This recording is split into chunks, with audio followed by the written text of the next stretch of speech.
Einen wunderschönen guten Morgen in den Äther wünsche ich euch heute an diesem 9. Mai, auf Freitag. Und natürlich beste Grüße auch gleich wieder nach Eiwestal im Weihviertel. Guten Morgen, Patrick, habe die Ehre. Schönen guten Morgen Welt, guten Morgen Klaus aus dem sonnigen, wirklich schönen Weinviertel heute. Also ein Tagerl heute zum Eierlegen, muss ich sagen fast. Oh, schön. Herrlich. So wie der gestrige Tag endete, beginnt der Tag. Also mit Freude eigentlich, muss ich sagen. Mick, ich hoffe, euch geht's auch gut. Lieber Klaus, bei dir auch alles okay, ich hoffe. Das ist selbstverständlich. Ausgeschlafen. Fix. Gestern haben wir einen Marathon hingelegt eigentlich. Also muss Jo, ich sagen, arbeitstechnisch. das Also stimmt. ich war durchaus etwas müde dann, wie ich dann zu Hause angekommen bin. Um halb Ja, eins. ja ich war halt mehr Mhm. angefressen. Also nicht im wienerischen Sinne des sich Na, Ärgerns, sondern von der maßlosen Fresserei an diesem Tag. Wieder einmal haben wir zugeschlagen. ja. Aber ja, na, war ein sehr leibender Tag gestern.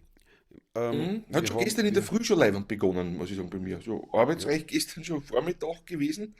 Ja, und dann sind wir schon, habe ich die schon angeholt.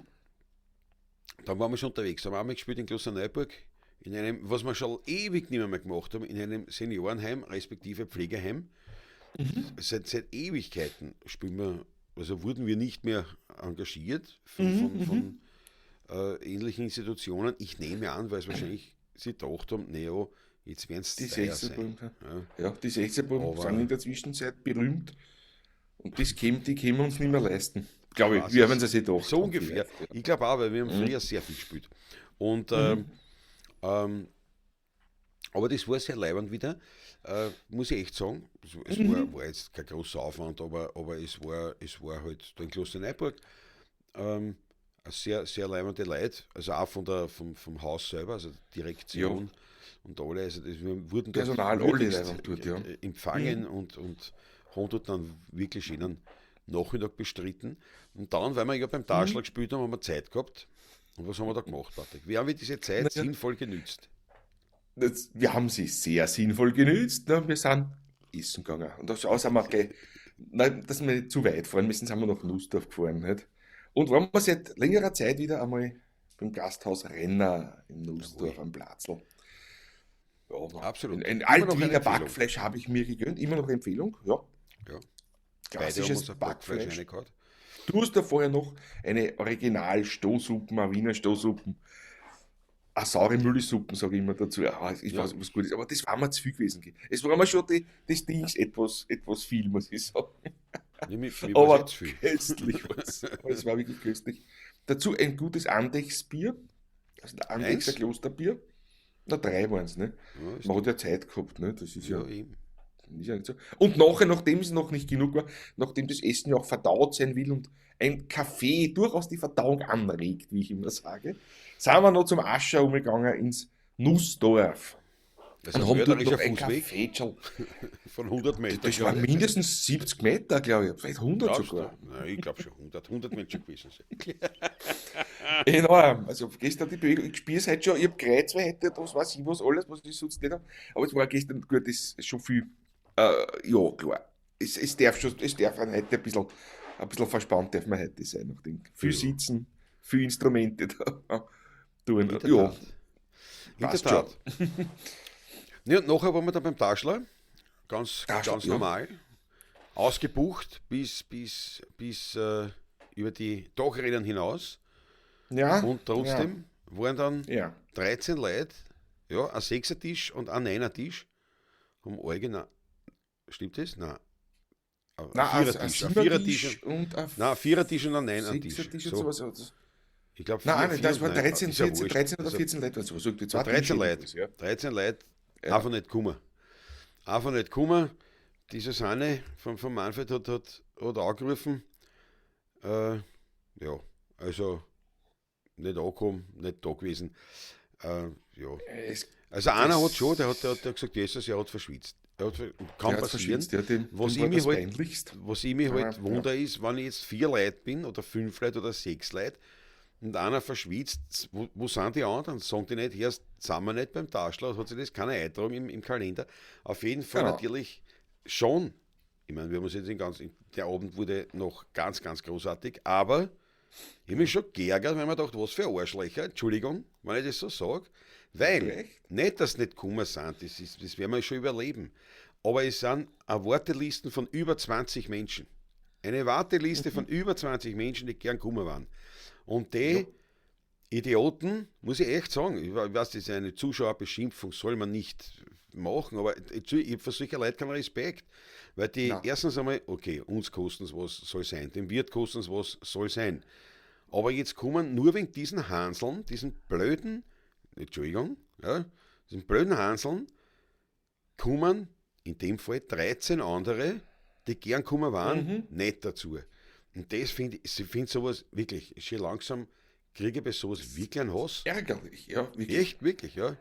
Das ist unglaublich. So, genug Ja, des vor allem, Hasses. man nimmt den anderen die Möglichkeit, einen Das wunderschönen meine Abend ich zu ja. verbringen. Nicht? Ja. Das geht nicht. Das Man kann meine nämlich ich am ja. gleichen Tag noch anrufen. Nicht? Das erwähnt der Manfred auch bei Reservierungen immer wieder, wann jemand sagt, sollte etwas sein, bitte rühren Sie sich. Und auch selbst wenn es am gleichen Tag, am Nachmittag noch ist, 3 Stunden vor dem Auftritt, es sind immer Leute, die da wieder gerne kommen würden, weil die sind auf der Warteliste. Das sind manchmal wirklich bis zu 20, 25, manchmal 30 Leute, die da warten. Es waren Ja. schon mehr einmal, 50 einmal schon, sogar schon knapp. Also ich ne? weiß noch, dass wir über 20 Und- gehabt haben. Ja, Auf da haben über 20 tatsächlich, gewartet, ja. über 20 haben gesagt, ja, bitte ruf uns auf, falls noch kurzfristig was frei wird. Also, das ist wirklich was. Natürlich um halb 8 ist dann spät auf der Naja, ne? das ist, ne, vor allem, da weiß ich gar nicht, kommen die jetzt noch, kommen sie nicht. Nein, Ja. wirklich ärgerlich. Da haben wir uns also geärgert, so. Den Ärger haben wir natürlich auch Ist schon genug. relativ schnell wieder entfliehen lassen, weil es war ein wirklich leibendes Publikum. Also die, was da waren, und wie gesagt, wir haben ja diesen alten Grundsatz, wir spielen für die da sind und nicht für die nicht da sind. Daher haben wir dort einen leibenden Abend gehabt und das wurde natürlich gekrönt auch noch durch einen Besuch vom Kurt Stromer, der ein paar Mal schon beim Showfix auch mit dabei war im Chat. Der Stromer Kurtl hat sich einen Tag frei, einen Abend freigenommen, sozusagen, hat ihn nicht daheim verbracht, wie wir das gern machen, wenn wir mal nicht spielen, sondern ist zu den 16 Uhr gekommen und war bis zum Schluss mit dabei und das hat ihm, glaube ich, auch sehr taugt. Wir haben natürlich 2, 3 Lieder dann schon miteinander noch interpretiert und das war Natürlich. wirklich ein leibender Abend. Muss ich echt sagen, ein wirklich leibender Abend. Also Ganz gut.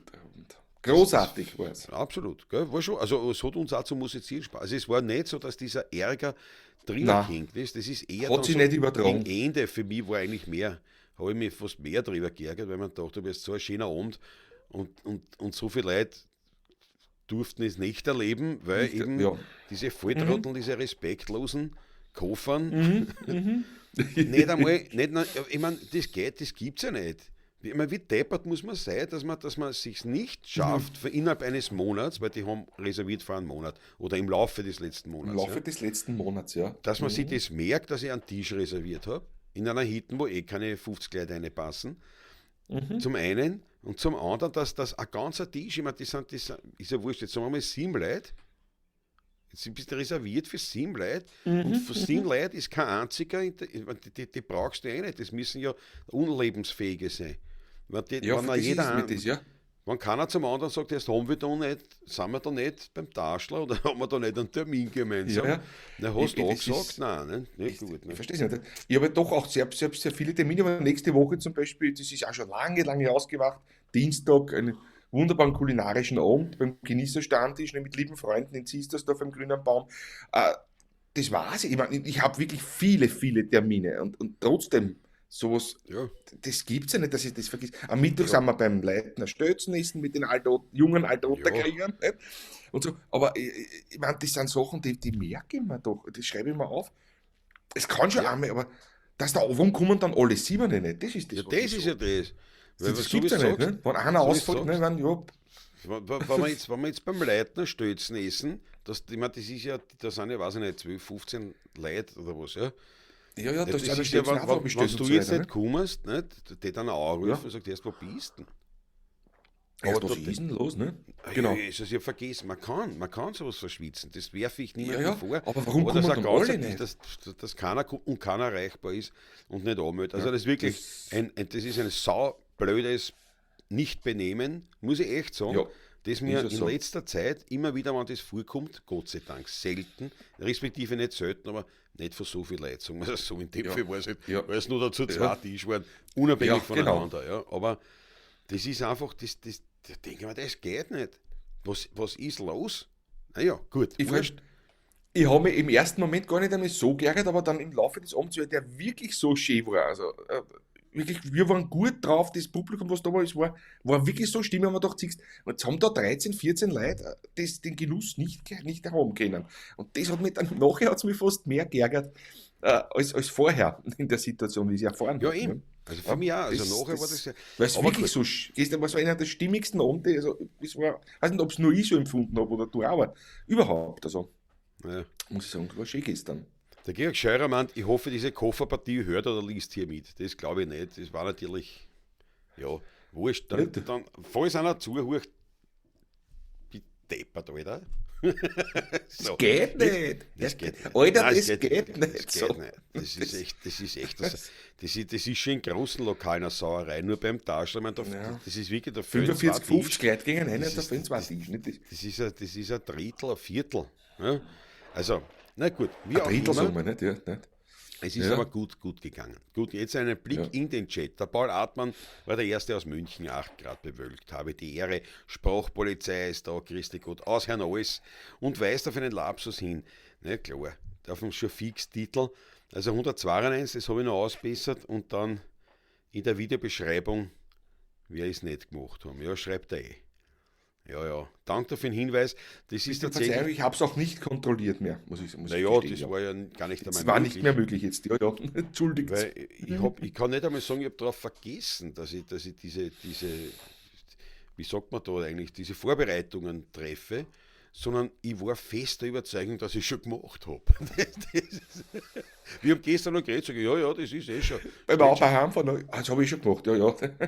Und in der Früh schickt mir der Patrick ein WhatsApp, ne, ich finde den Link nicht zur Sendung. Jetzt habe ich nachgeschaut, hoppala, das muss ich noch geschwind nachmachen und habe natürlich dann, was ich ja überhaupt sehr ablehne grundsätzlich, die Einstellungen vom vorherigen gleich übernommen, weil es halt schneller geht.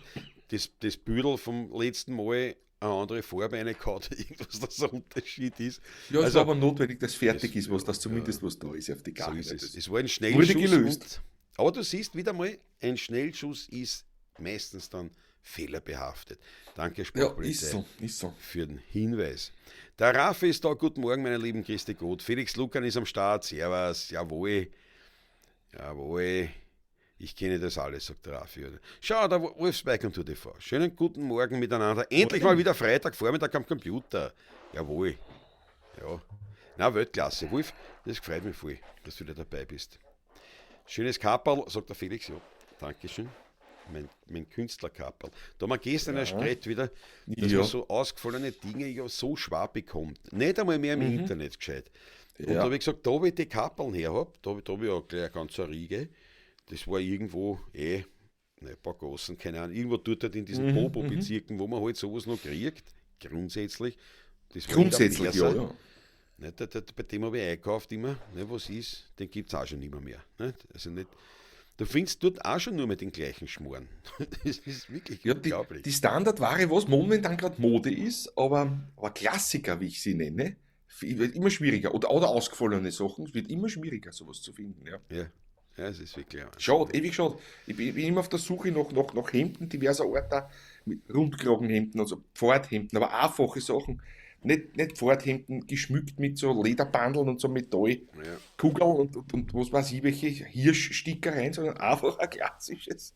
Aber Mit Zwirnknopf und ein weißes oder beige oder in Leinen und Farbenton und ausfertig. Aber es ist nicht einfach mehr, ich sage euch das. Gut, es soll keine Jammersendung werden, aber es ist Ja, aber eine wir sind- Tatsachen. Das aber wir sind ein Tatsachen. Wiener, da gehört das schon. Ja, ein bisschen dürfen wir schon. Da gehört das schon.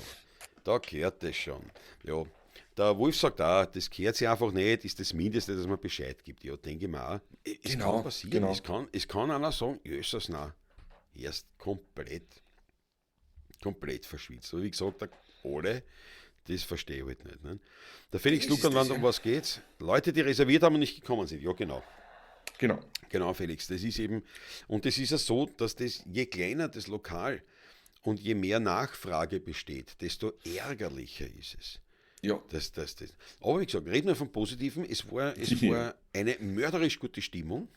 Wir können das auch ganz offen so sagen, es war vom Schmattes, den wir bekommen haben. Wir gehen ja beim Taschler traditionell, wir gehen mit dem Kerberl durch. Also es gibt keinen fixen Eintritt, sondern es ist freier Eintritt mit der Bitte noch um einen ordentlichen Schmattes. Und da waren die, also das ist kompensiert. Also es ist nicht das Problem dass man sagt, wir haben jetzt weniger verdient. Ich möchte fast sagen, im Gegenteil, wir haben schon volle Hitten gehabt und weniger gehabt als gestern. Muss ich auch ehrlich sagen, Ja. sehr leibend, sehr großzügig, sehr freigebig. Wahrscheinlich natürlich auch liegt es daran, dass gestern wirklich eine gute Stimmung war. Ja. Und mit Kurti Stromer haben wir so ein bisschen plaudert. Und wir sind draufgekommen, wir haben schon einen gewaltig ähnlichen Zugang zum Thema Musik und zur Showbranche, wenn man so will. Ja. Und der Kurti hat mir die Geschichte erzählt, das ist einmal einer gekommen zu ihm, der hat gesagt, naja, heute hast du es aber nur so runter gespielt, gell? Und der Kurti hat darauf gesagt, ja, es liegt aber an dir. Und da ist viel Wahrheit dran. Ja? Das ist viel, viel Wahres dran, ja. Das stimmt wirklich, weil, wie soll ich sagen, sowohl bei ihm als auch bei uns gibt es eine gewisse professionelle Grundqualität, die ist sowieso gegeben. Also die muss einfach da sein. Ja. Die ist da. Also egal wie schlecht wir drauf sind, eine professionelle Grundqualität existiert. Aber natürlich, wenn du das Tüpfelchen vom I erleben willst, wenn du die Gaselhaut erleben willst, wenn du mitschwimmen, wenn du eintauchen willst in einen nahezu spirituellen Moment der Musik, dann ist der Anteil des Publikums absolut wichtig. Und wenn du das einmal erlebt hast, wenn das Publikum leibend ist, dann wir können dann spielen Sachen. Es beflügelt. Ja, voll, ja. Also das ist der Scheiß aufs Red Bull. Ja? Das war gesagt, leibendes Publikum.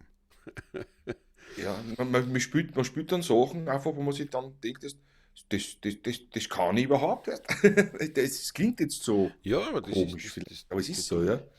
Du hebst wirklich ab. Und bist selber in einer ganz anderen Ebene. Und das war gestern sicher so ein Abend.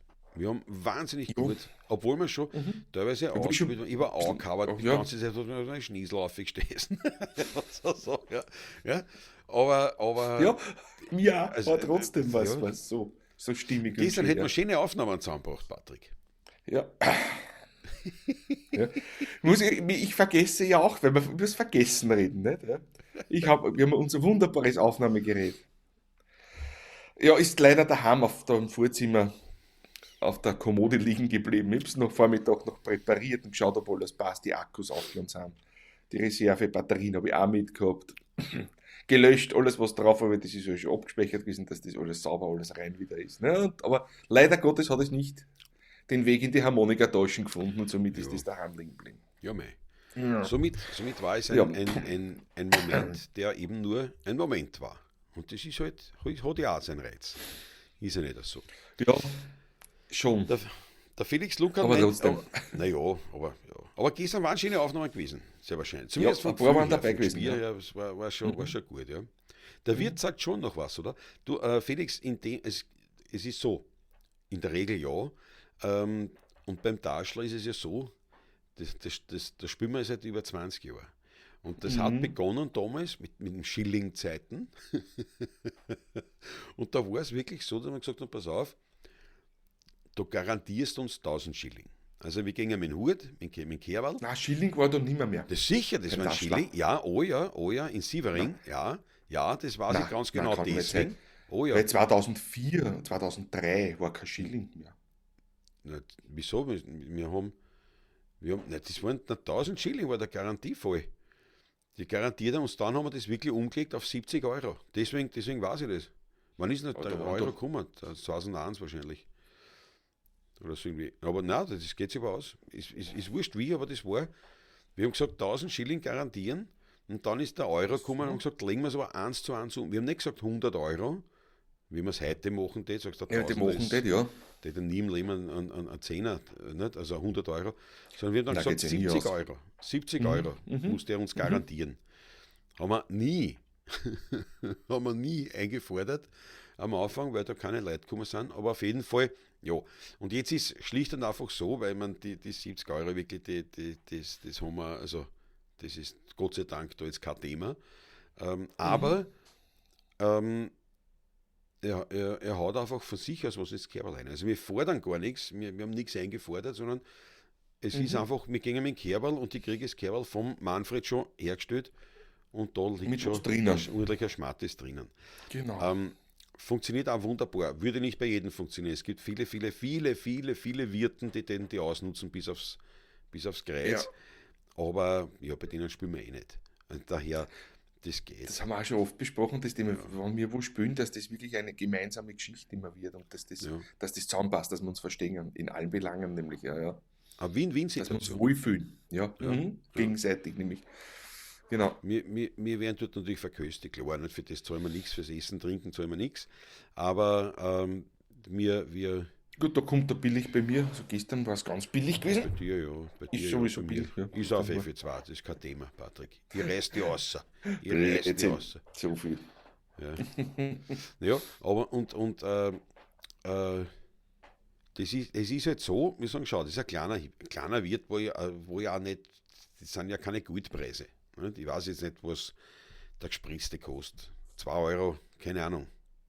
Weißt du das Was willst eigentlich? du? Da kostet schon mehr, kostet schon 3 Schon Euro mehr. oder was? Kostet schon 3 Euro schon? Nein, 2,50 Euro. 2,50, Ja, 2,80, 2,90 vielleicht sowas. Naja. wird Na, schon sein, unter ja. 3 wird er schon sein, glaube ich noch. Ist ja wurscht, auf jeden Weiß Fall, gar nicht, ja. passen ja keine 50 Leute rein. Ja. Und also das Genau. Schankachtel ist nicht teuer, das weiß ich. Weil wir haben Mhm. gesagt, die Kanalmitgliedschaft bei unserem YouTube-Kanal, zu der wir herzlichst einladen, die kostet im Monat 4,99 Euro. Und da haben wir gesagt, das sind zwei gute Achteln für uns im Monat, nicht? Für jeden eins. Da Ja, kommen wir hin. Nicht? Also mit 2,50 genau, ein genau. gutes Achtel. Ein Ist ja Achtel, wurscht. ne? Genau. Auf jeden Fall ist das jetzt nicht unbedingt ein Gutgruben. Von dem her jetzt, dieser Abend. Wenn jetzt die Musi sagt, naja, jetzt kriegen wir aber auch noch 500er, naja, dann kannst du es vergessen. Und ich Dann gesagt, kann nein, er nein, zu, braucht er gar nicht aufsperren. genau. Das muss für alle passen. Win-Win-Situation. Wir haben gesagt, wir gehen mit Kerbal und das passt da, das ist auch in Ordnung. Klar, wenn wir nur solche Geschäfte haben, hätten wir nicht leben können davon. Aber Ja. es läuft gut, es ist eine schöne Geschichte, es ist mörderische Werbung. Mhm. Ihr seht ja, es ist überbucht in der Regel und wenn alle kommen, ist es wirklich pumpvoll. Es Wann ist wir eine da tolle sind, ja. Stimmung. Also, und das passt. Der Wirt macht sein Geschäft und das ist jetzt schon seit über 20 Jahren eine Mhm. Partnerschaft. Mhm. Also von dem her ist das schon leimend. Und wie gesagt, man muss jetzt nichts zahlen also ich muss nichts einfordern, sagen wir so. Genau. Und das bringt mir zum nächsten Punkt, was der Wolfsbike und Tour TV schreibt. Das könntet ihr halt nur ausschließen, indem man Karten verkauft. Da ist wahrscheinlich organisatorisch so aufwendig, beziehungsweise schreckt vielleicht auch manche ab. Naja, nein, es ist ja so. Wir haben ja Veranstaltungen mit Mit Kartenverkauf. Vorverkauf, ja. Mhm. Funktioniert auch, aber wir wollen halt ganz bewusst beim Heirigen, wir wollen es jetzt so behalten.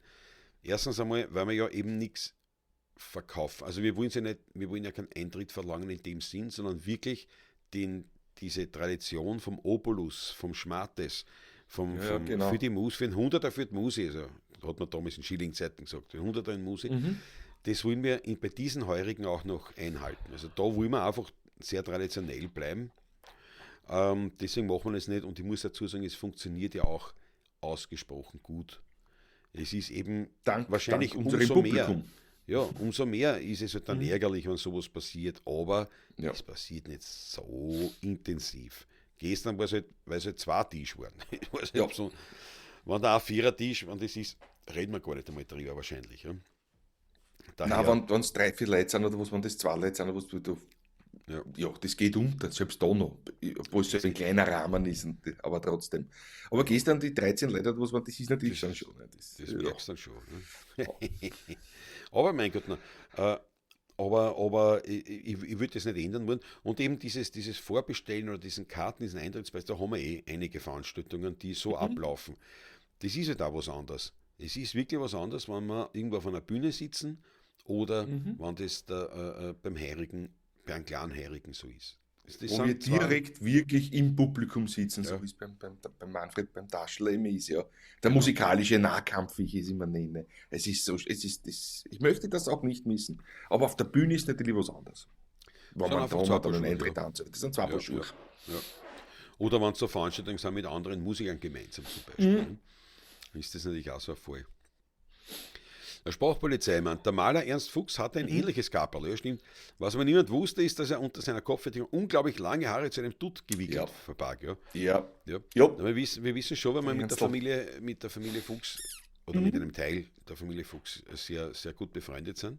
Ja, ganz Und Leute. ich kann euch eins versprechen, ich habe keinen Dutt unter dem Kaperl. Ich habe Brauchst du das nicht näher ausführen. Wir wissen Nein, es. ich habe einen Glotzen unter dem Kaperl. Also da spielt sich nicht viel an. Ist ja so. Jetzt schaut es mir an heute, so schaut es unter dem Glas ist ein Kapperl auch aus. Ja, genau, ungefähr so, ja, stimmt. Ja. Der Wolf schreibt, der Euro ist am 1. Jänner 2002 gekommen. Das weiß ich, weil mein Bus am 31.12. geboren war. Der Bub wurde geboren, hoffentlich nicht der Bus. Am letzten Schillingtag. Alles klar. Ja. Alles klar. Ja. Mein Bub, nicht mein Bus. Ja, genau. Ja, das sind so Erinnerungen, das sind so ein Eselsbrücken. Das nicht? bleibt, ja. Hoffe, damit deinem Bub nicht so nahe zu treten. Aber das ist natürlich, merkt man sich dann so. Na, Weltklasse, ja. Na, 2002, naja, das ist wirklich eigenartig. Das kann sich auch nicht ausgehen. Gut, das war Oh ja, kann schon sein. Die Übergangszeit. Wir haben angefangen in Sievering 2002 oder 2001, dass wir angefangen haben. Das wird schon sein. Da war er noch. Sievering. Wir haben am Sievering wird das gewesen sein, ja. Das habe ich nämlich nicht gedacht. Ja. Weil wir spielen ja Und dann, 20 wie wir bei Ehren, noch ins da Kohlenberger Dorf in gekommen sind, Kohlenberger Dorf, 21, also 2004 haben wir in Kohlenberger Dorf, aber das ist schon 1, 2, 3, dass wir 3 Jahre in Sievering gespielt haben, so lang. Nein, aber 2 Jahre, aber da ist die Übergangszeit. Ich bin mir jetzt noch unschlüssig gewesen. ein bisschen. Na, der Euro ist ja eingeführt worden, aber der ist ja nicht. Da ist, oder aber war du hast das ja parallel gehabt Englisch? eine Zeit lang. Ich glaube schon. Aber ich weiß nicht, es war ausgemacht nur der Tausender. Den Tausender, garantiert. Wir gingen ansammeln und dann hat auch jeder 500 Schilling fix. Weil egal wie viele einer hole, genau. Wenn es weniger ist als 1000 Schilling, nicht, zahlt er auf. Und wenn es mehr ist, gehört es uns und der braucht nichts zahlen. Nicht? So war die Idee. Ja. Haben So wir war die Idee, ja, genau. nie exekutiert. Nicht ein einziges Mal. Kein einziges Mal, ja. Nicht weil wenn wir am Anfang dann im Kohlenberger Dorf, da waren ja keine Leute, da haben wir gar nicht gespielt. Da sind wir auf, keiner da, sind wir wieder gegangen. Und, Dann macht Manfred tut mir fahren wieder. und der Manfred wollte uns immer zahlen. Ne? Da haben wir gesagt, nein, weil er nicht gespielt hat, brauchst du nicht zahlen. Wir machen das schon. Ne? Ja. Genau. Ja, stimmt definitiv, sagt der Wolf, es hat wahrscheinlich eine Übergangszeit gegeben. Ich meine, die Übergangszeit hat es sicher gegeben, wo du beide Währungen gehabt hast. Also ein Jahr war das auf jeden Fall die Übergangszeit. Und das kann nur nachher gewesen sein, logischerweise. Das kann erst ab 1. Jänner 2002, wie es ein halbes Jahr oder vielleicht ein Jahr, ich weiß gar nicht mehr. Das ist halt, Ich weiß gar nicht mehr, ich kann mich nicht mehr erinnern, ja. Der Felix Lucker meint, bleibt ihr nachher noch sitzen oder fahrt ihr immer gleich nach Hause? Das kommt drauf an. Das ist je nach Lust und Laune, es kommt drauf an. Das kommt Wie miert man ist, wie das Publikum noch plaudert oder nicht, ja. Ja. Und Meistens schon eher, dass wir zu Hause fahren, nachdem wir ja viel spielen und wir das. Ja, aber gleich auch nicht. Also so, dass wir noch stundenlang sitzen, ist eher selten, muss man sagen, dass man nur 2 Stunden sitzt oder so. Ja. Das ist wirklich selten, dass man jetzt sozusagen dann noch den gemütlichen Teil des Abends dann noch in die Nachteile treibt. Das ist noch wirklich selten. Aber früher, da war das natürlich schon. Also da war, im Gegenteil, da sind wir sogar nachher da sind wir noch wohin gegangen. Ja, ins Kaffeehaus, ins Mokka oder zum Schmiedhansel oder und diverse andere. Im Schmiedhansel waren wir ja oft, nicht? Ja. Oft. Im Mokka auch. Im Café Mokka waren wir oft. Allerdings, da haben wir halt eine Chauffeurin gehabt. Nicht? Das war halt in Patrick seine Ex-Frau. Da ist meine Ex-Frau die von, ja. Genau. Da Und war auch die Oma immer da dabei. Meine Oma war oft dabei. Sowohl beim Schmiedhansel als auch im Café Mokka. Ja. Ja. Das ist. Die Mama vom Hansi Schmid hat sich nämlich sehr gut mit meiner Oma verstanden. Die haben sich dann auch so privat getroffen, ein paar Mal und so. Die Mama war machen ja auch bei der Oma dann und so. Das war, ja, aber wir haben schon viel so, aber das jetzt nicht mehr so. Aber es ist nicht so in der Regel, dass man, wenn man fertig spielt, und gleich zusammenpacken und fahren. Aufhupft nicht. Aber schon relativ streng. Bei Geburtstagen und Co., also wo wir privat engagiert sind, da eigentlich schon. Da sind wir fertig. Meistens es kommt dann immer drauf an, entweder gibt es dann noch was zum Essen, bleiben wir noch zum Essen oder bleiben halt noch kurz, aber im Prinzip halten uns besonders nicht ja, an ja, die wenn es Nachmittag ist oder zu Mittag oder so etwas ist, wenn es zu spät am Abend ist oder was wir essen, ja dann auch nichts mehr und das ist ja so, essen dann wir dann auch nichts, ja. Aber wie soll ich sagen, es kann sowohl als auch passieren. Beim Patrick natürlich seltener, weil mit dem Auto, ne, was bleibst du dann lang Das ist picken? ja Aber lang was picken ich, und nur dazu meistens eine Stunde Fahrzeit auch noch hab, ja, so eine knappe Stunde bis Stunde, ne, in den meisten Fällen und dadurch bin ich froh dann eigentlich, wenn ich ja. heimfahre auch. Wenn man so wie heute da in Röschenkeller am Abend, Mhm, mhm, da ist halt dann schon oft so, da ist ja mein Munkel dann auch mit. Weil die mhm. kennen halt auch viel und das Ja, ja, auch genau. so halt privat. Da ist schon eher so, dass wir dann noch ein bisschen picken bleiben. Also zumindest ich. Und Patrick fährt dann Arbeit sein. Aber auch Ma nicht jetzt Machen wir auch, bin Ewigkeiten. auch schon so, ist auch schon passiert, dass wir noch Ja, 1,5 Stunden noch da waren. das kommt Und schon schon mal mal, vor. Das kommt schon mal vor. kommt vor, ja. Thema Essen ist auch interessant. Der Raffi meinte, er ist immer am Nachmittag, ich Ja. eigentlich auch, Mhm, mhm, mhm. ich eigentlich auch. Ähm, Kommt das darauf an war, bei mir, wie spät ich am Vortag esse.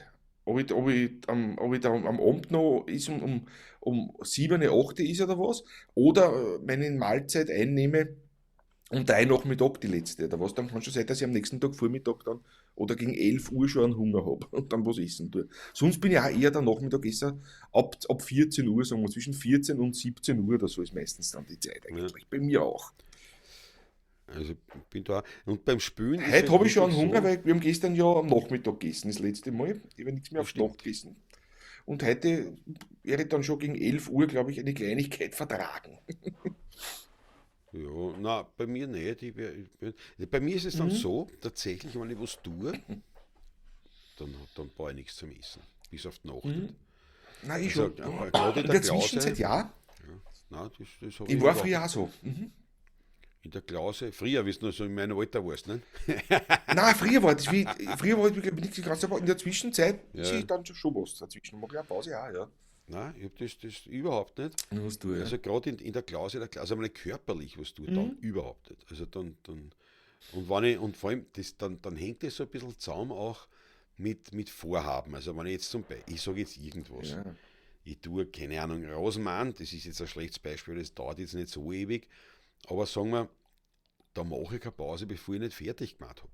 Und das Gleiche ist natürlich, wenn ich jetzt sage, ich tue, keine Ahnung, Holz schlicht oder Holz schneiden, Ja, ja. dann mache ich das, bis ich fertig bin. Oder bis halt gewisse Unterprojekte, wenn das halt länger als einen Tag dauern würde. Mhm. Und da ist nichts. Das ist wirklich, und vor allem, wenn ich dann Ja, allein draußen bin. Nicht? Wenn das Munkel ja, nicht da ja. ist, dann eher noch. Dann, nicht, mache ich dann nochmal eine Pause. Aber wenn ich allein draußen Mhm. bin, Mhm. da gehe ich dann raus, da arbeiten, dann tue da herum und schaue in die Gegend und hin und her. Und wenn nicht gerade der Nachbar mit einem Bierflaschel daherkommt, den Okay, ich nicht ja, will was ja. trinken, Ja, ja. oft, ja, muss ich mich dann zwingen, Mhm. erst ich sollte Mhm. nur wieder was trinken. Das geht im Winter besser, weil da muss ich sowieso ins Haus immer nachlegen, in den Ofen nachlegen. Nicht? Und dann trinke ich Kommst, gleich was. Nicht? ja, ja, kommst beim Wasserhahn vorbei sozusagen. Ja, Ja, ja, verstehe schon. da Verstehe. ist ich nichts. Und da ist ich nicht. Mhm. Mhm. Dann komme ich dann müde vom Tagewerk ins Haus. Ja, ja. Denke Mhm. mir, Alter, jetzt was kochen. Aber da übermannt mich dann trotzdem ein bisschen der Hunger. Dann, ja. Aber Das ist so, ich aber, brauche den ganzen Tag ja. nichts. Mhm. Mhm. Ist Nein, ich mache durchaus. das in der Zwischenzeit seit ein paar Jahren jetzt schon, dass ich dazwischen mich ganz bewusst, wenn ich was länger als 2 Stunden ist, wenn 2 Stunden arbeiten wir durch, da mache ich nichts. Aber dann setze ich mich schon einmal zu 10 Minuten nieder, nehme mir was zum Trinken, Kaffee oder ein Wasser oder was, und sitze kurz einmal, schaue in der Gegend, denke ein bisschen nach und arbeite dann wieder weiter. Das mache ich wirklich gern in der Zwischenzeit, muss ich sagen. Ja, ja, Früher war ja, das. ich hab früher durchgehackelt, also ich kann mich erinnern noch, als Pfeifenmacher auch oder beim Harmonikabau, wie wir da vor 12, 13 Jahren, ich habe ich hab angefangen zum Arbeiten, außer dass man dazwischen noch nicht geraucht hat, das war es, also da sind 10 Stunden durchgegangen, ne? Ja, Aber das ja, mache ich so nicht mehr in der Zwischenzeit. Ich genieße diese Sachen, diese Arbeiten dann im Garten, ja, nämlich auch, ja. muss ich sagen, Ja, ja, in der ja. Zwischenzeit. Ja, Ja, ich meine, ich schuf mich da ja. Ja. jetzt tot. Sondern ich tue halt dann Nein, ich mein weiß schon, Holz. was du meinst. Ja, Ich ja, mache auch meine verstehe ich schon, Pause und ja. so, aber ich esse nichts. Also Ja, ja. ich habe keinen Mhm. Bedarf dann zu essen. Wenn Mhm. natürlich wer was herstellen tät, nicht? Wenn du jetzt Ja, sagst, gut. dann Mhm. schon. Aber es ist eh besser so, dass Mhm. nichts da Mhm. steht. Und dann muss ich mich, aber wenn ich im Arbeitsgewand bin und die dreckigen Hände und das, dann gehe ich nicht her und tu mir die Hände waschen, dann tun wir was kochen Na, oder kochen irgendwas tun wir dann oder ist ja dann eine herrichten, sagen wir Kleinigkeit, ne? so. Ja, Ja, nein, ja. das ist ich dann, wenn ich auf die Nacht. Und beim Spülen ist halt so, Mhm. und der Felix fragt auch, wovon ernähren sich Ja, Musiker? ja. Naja, vom alten Brot, vom alten Brot. Nein, beim Spülen selber ist halt die Problem. Gestern war wirklich so ein Punkt, eine Ausnahme, aber da sieht man eben, Mhm. das, das ist nicht leibend. Wir haben am Nachmittag Ja, beim Renner gegessen. Big, ja. big, muss ich auch dazu sagen. Und dann tue ich mir schwer. Also in der Regel schaue ich, dass ich vorm Spülen nicht wirklich Nicht wirklich, knapp nicht davor was abbampft ist. die. Ja, ja, genau. Weil es beim Nicht Singen abbampft wirklich ist, ja, ja. nicht. Ja. Das ist schwierig. Und das kommt dazu, jetzt singe und habe die Gitarre auch noch da liegen. Das heißt, du hast schon einen ziemlichen Mhm. Druck auf dem Magen. Und das ist eigentlich, also, ja, das ist Nein, nicht es ist sehr nicht sinnvoll. es geht nicht. Ist nicht angenehm. Und Das das so geht wie zum eigentlich Beispiel, nicht, ja. so wie Das beim voll so. Daschler, der Schweinsbraten Weltklasse, aber ich habe dort das letzte Mal einen Schweinsbraten gegessen, glaube ich, vor einem Jahr. Nicht, also, weil ich gern nur, jetzt komme ich hin, wenn ich dort bin, jetzt ist ich keinen mehr vorm Spülen. Und nach dem Spülen Ja. denke ich mir, jetzt ist schon spät. Hin und wieder mal was mitgenommen. Du hast ein paar Mal, du isst eher was auf die Nacht dann noch. Nachher. Mach mal beim Taschler so Ja, 3, 4 Mal im Jahr vielleicht, dass ich was ist, noch, aber auch selten, ja. ja. Und ich eigentlich gar nicht. Also das ist ganz. Mhm. Jetzt müssen die diese Disziplin müssen die noch sonst ins Privatleben auch noch übertragen. Und die weniger Mhm. fressen. Es ist ein Wahnsinn. Aber mir schmeckt es nicht. Aber ich is nicht oft am Tag, also Mhm. einmal Mhm. in der Regel. Einmal, Mhm. einmal ordentlich und ein zweites Mal so snackmäßig Ja, ja. vielleicht. Dass ich zweimal ordentlich ist, aber eh selten. Also so riecht so, dass du sagst Mittagessen, Das Abendessen, ist, Frühstück brauche ich das keins. ist bei mir das Gleiche. Frühstück fällt bei mir sowieso flach. Also ich bin kein Frühstücker gewesen, nie. Das tut mir eigentlich, das macht mir eher mir, dass das mir aufbaut, sage ich immer. Und ja, Ja, einmal am Tag ist ich eigentlich, ja. ich meine, Frühstücken bin ich eigentlich ein Genussfrühstücker. Im Urlaub zum Beispiel, wenn es so ein Ich Hotel weiß hat bei mit dir, einem ja, ja. Mhm. Mhm. herrlichen Buffet oder was, ne, dann tue ich schon Mhm. frühstücken. Das genieße ich aber mit wirklich, da sitze ich aber Stunden dort. Da, das, das, da bin Mhm. ich der Schockgast für alle Hotelbetreiber, weil ich meine, ich ist dann gar Du, nicht so viel, da, aber ich, ich mein, bin zwei, ich wollte drei gerade sagen, Stunden ja. sitze ich beim Frühstück dann. Ganz Mhm. gemütlich, ja. Mhm.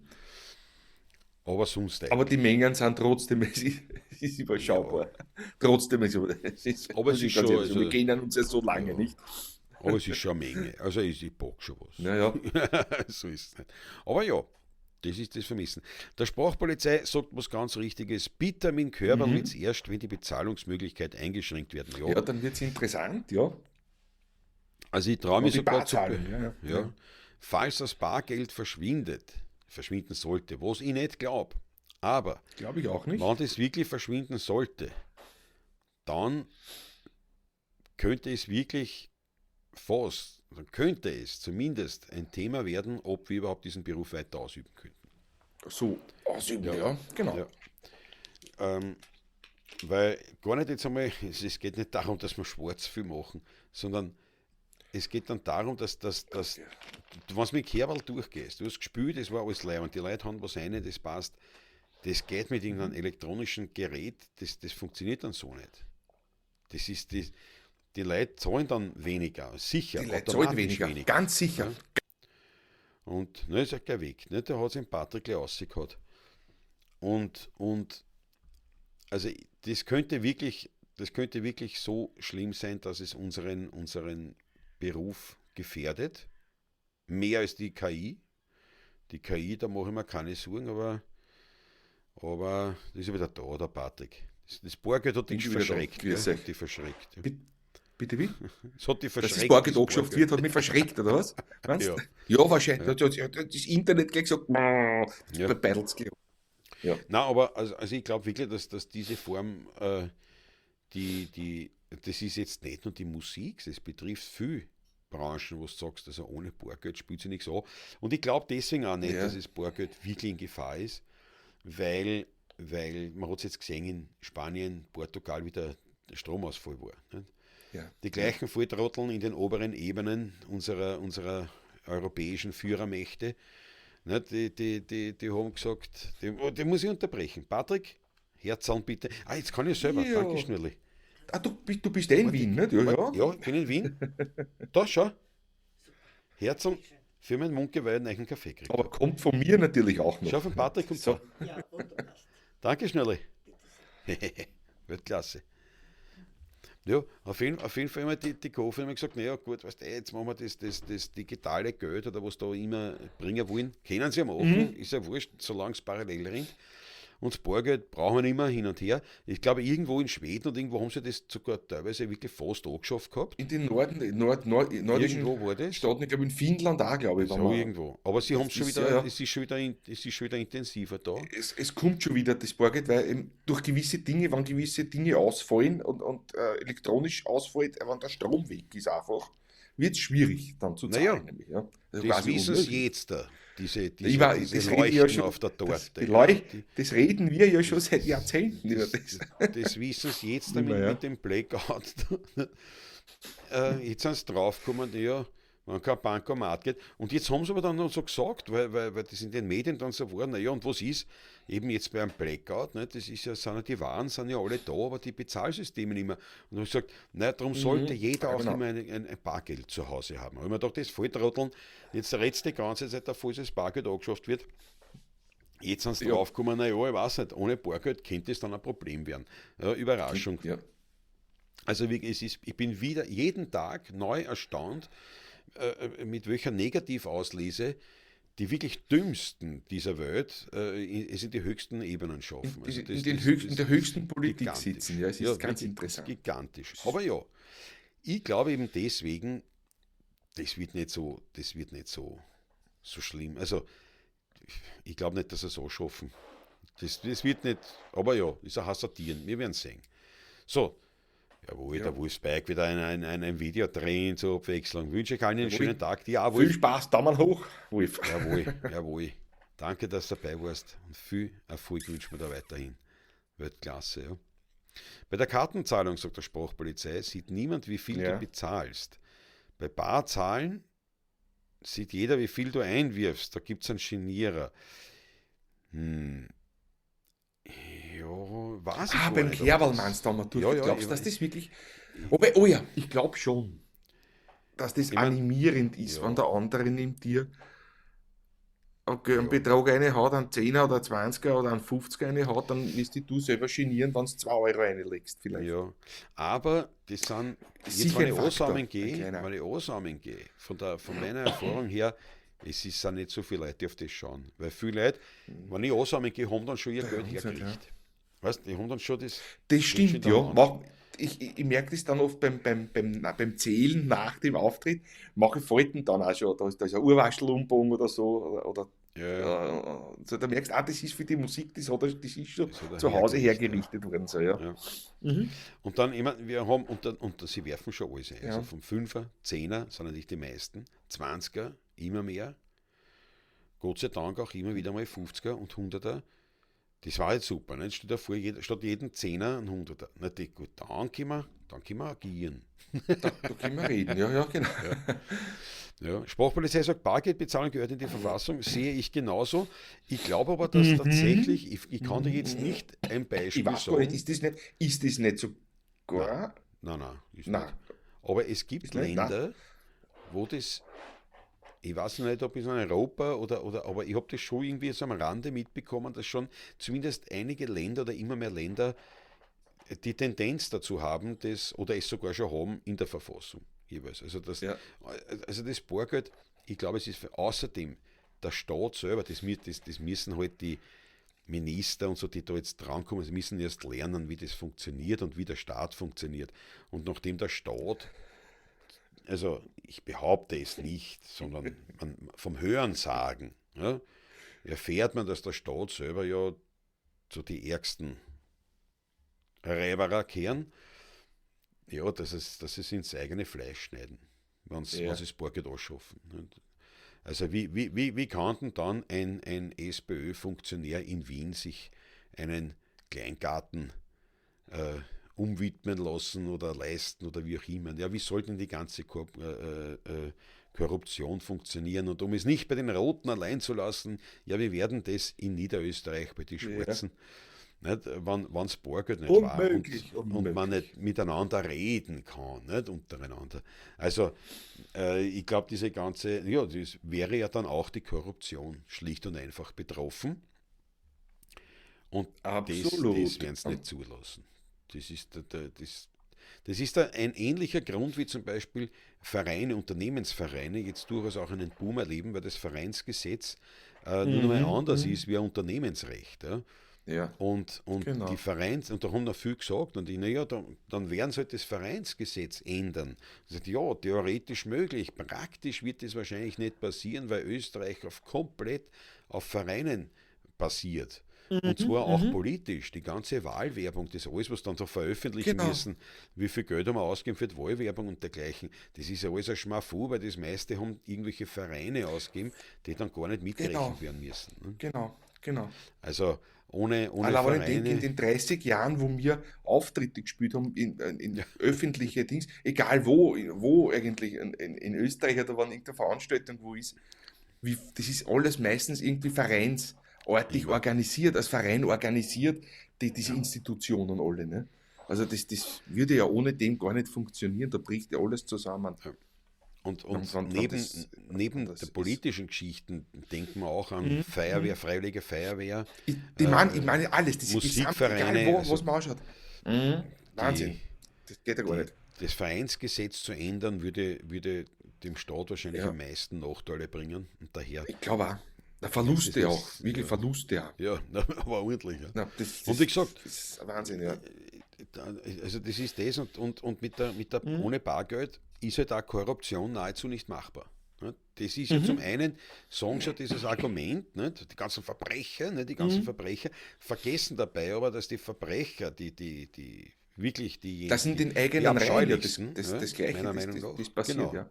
dass das ja eigentlich Mhm. die Leute sind. Mhm. Ich sage deswegen die abscheulichsten, weil es ja erstens eine Heuchelei ist und zweitens ein Ausnutzen dieser Machtposition ist. Nicht? Mhm. Das ist jetzt so wie ein Polizist, ich habe Gott sei Dank solche nie kennenlernen müssen, aber wenn ein Mhm. Polizist seine Mhm. Position wirklich ausnutzt, so richtig ausnutzt und einfach deppert ist, weil er Kieberer ist und weil er am vermeintlich längeren Hebel sitzt, vor diesen Menschen habe ich nicht nur Vermeintlich, keine ja. Achtung, sondern die verabscheue ich zutiefst. Weil das ist charakterlich das allerletzte. Und das ist halt bei Mhm. Regierungsmitarbeitern und Politikern und Co. ist es für mich ähnlich dann, nicht? Wenn einer wirklich ernsthaft richtig kriminell ist. Es gibt ja so Graubereiche, ja, das ist mir schon klar. Aber wenn einer das so richtig korrupt ist, denkt man, boah, das ist für mich eines der schwersten Verbrechen überhaupt, dieses Korrupte. Für mich persönlich, vom Gefühl her, Mhm. nicht jetzt von der tatsächlichen Berechnung oder Na, oder was von passiert. der Tatart oder so mal so, von dem Ja, ist es ja. nicht das Schlimmste, ja, genau. Aber ich finde, charakterlich ist das wirklich absolut Letzte. Ja. Mhm. Ja. Wir wollen es nicht scheppern hören, sagt der Georg Scheurer, ganz genau. Lass das rascheln, nicht scheppern. Ja. Jawohl. Scheinwerfer sind angesagt, bravo Sprachpolizei. So, nach Jawohl. Klingelbeutel in der Kirche wird dann ein Spaß ohne Klargeld. Ja, das stimmt. Das stimmt. Na, ich meine, Ja, es geht in so viele Bereiche, es wird nicht funktionieren ohne ja, Bargeld, ja. ich glaube Es auch. kann Ich nicht glaube auch. funktionieren, meiner Meinung. Meiner bescheidenen Meinung nach. Ja. Und wie gesagt, dieser Blackout da in Spanien, Portugal, ich glaube schon, Mhm. dass das durchaus eine Bestätigung dieser Idee ist oder dieser These. Du sagst, okay, also Bargeld. Und nur dazu, wenn dann die Mhm. Obrigkeiten empfehlen, immer ein Bargeld daheim zu haben, für den Fall, dass was ausfällt, denkt man, Alter, ich sag's ja wirklich. Also, naja, gut. Ja. Red man nicht von der Politik. Red man Nein. von der Kirche, Habemus Papam. Ja, Ja, gestern, jüngst spielt gestern. man Heirig und der weiße Rauch ist aufgestiegen. Leo Ja, der 14. ist da, ja. ja, Ein ja, Amerikaner. Mhm. ja. Ich habe mich damals sehr gefreut über den Benedikt, den 16., weil man gedacht habe, nicht, mit Ratzinger, 16er Bur im Vatikan. Ich habe Da haben wir gedacht, sofort das ist leibend. A16er Bruder. Genau. Ja. Ja, werden wir schauen. Leo 14, ich meine, werden wir schauen, ist eh wurscht, betrifft ja in Wahrheit natürlich zum einen die Katholiken und den nur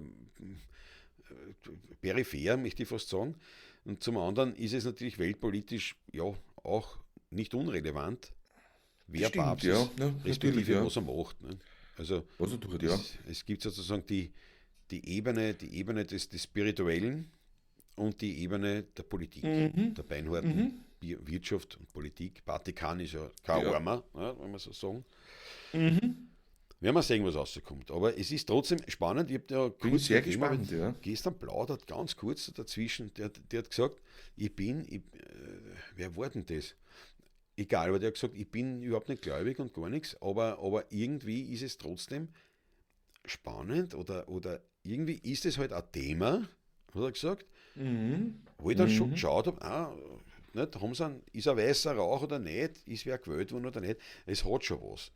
Und das muss ich sagen, das stimmt, bei gewissen Bereichen habe ich das ja auch, wo ich sage, das ist jetzt gar nicht mein Ding, aber mir gefällt das. Also so schon ewig nicht mehr geschaut, aber früher habe ich es gerne angeschaut, auch als volkskundlicher Interesse, diese Ja. Hochzeiten nicht, von der Aristokratie in England oder wo man es das übertragen Ja, haben. Ich meine, die freilich. schon, Ja, ja, sehr. Ich schaue mir es nach wie vor gerne, wenn ich Zeit habe für sowas. ja, Aber. ich habe schon ewig nicht mehr. Oder große Begräbnisse und so weiter, nicht? Also das Ja, ist, aber sowas hast du ja fast nicht mehr. Der Otto von Habsburg war das letzte in große Monarchien hast du Begräbnis. das schon noch nicht. So richtig, die, natürlich, ja, Ja, wenn da die jemand Queen oder so stirbt. Ne? meinst du, nicht? Aber Zum Beispiel, ja. was halt übertragen wird.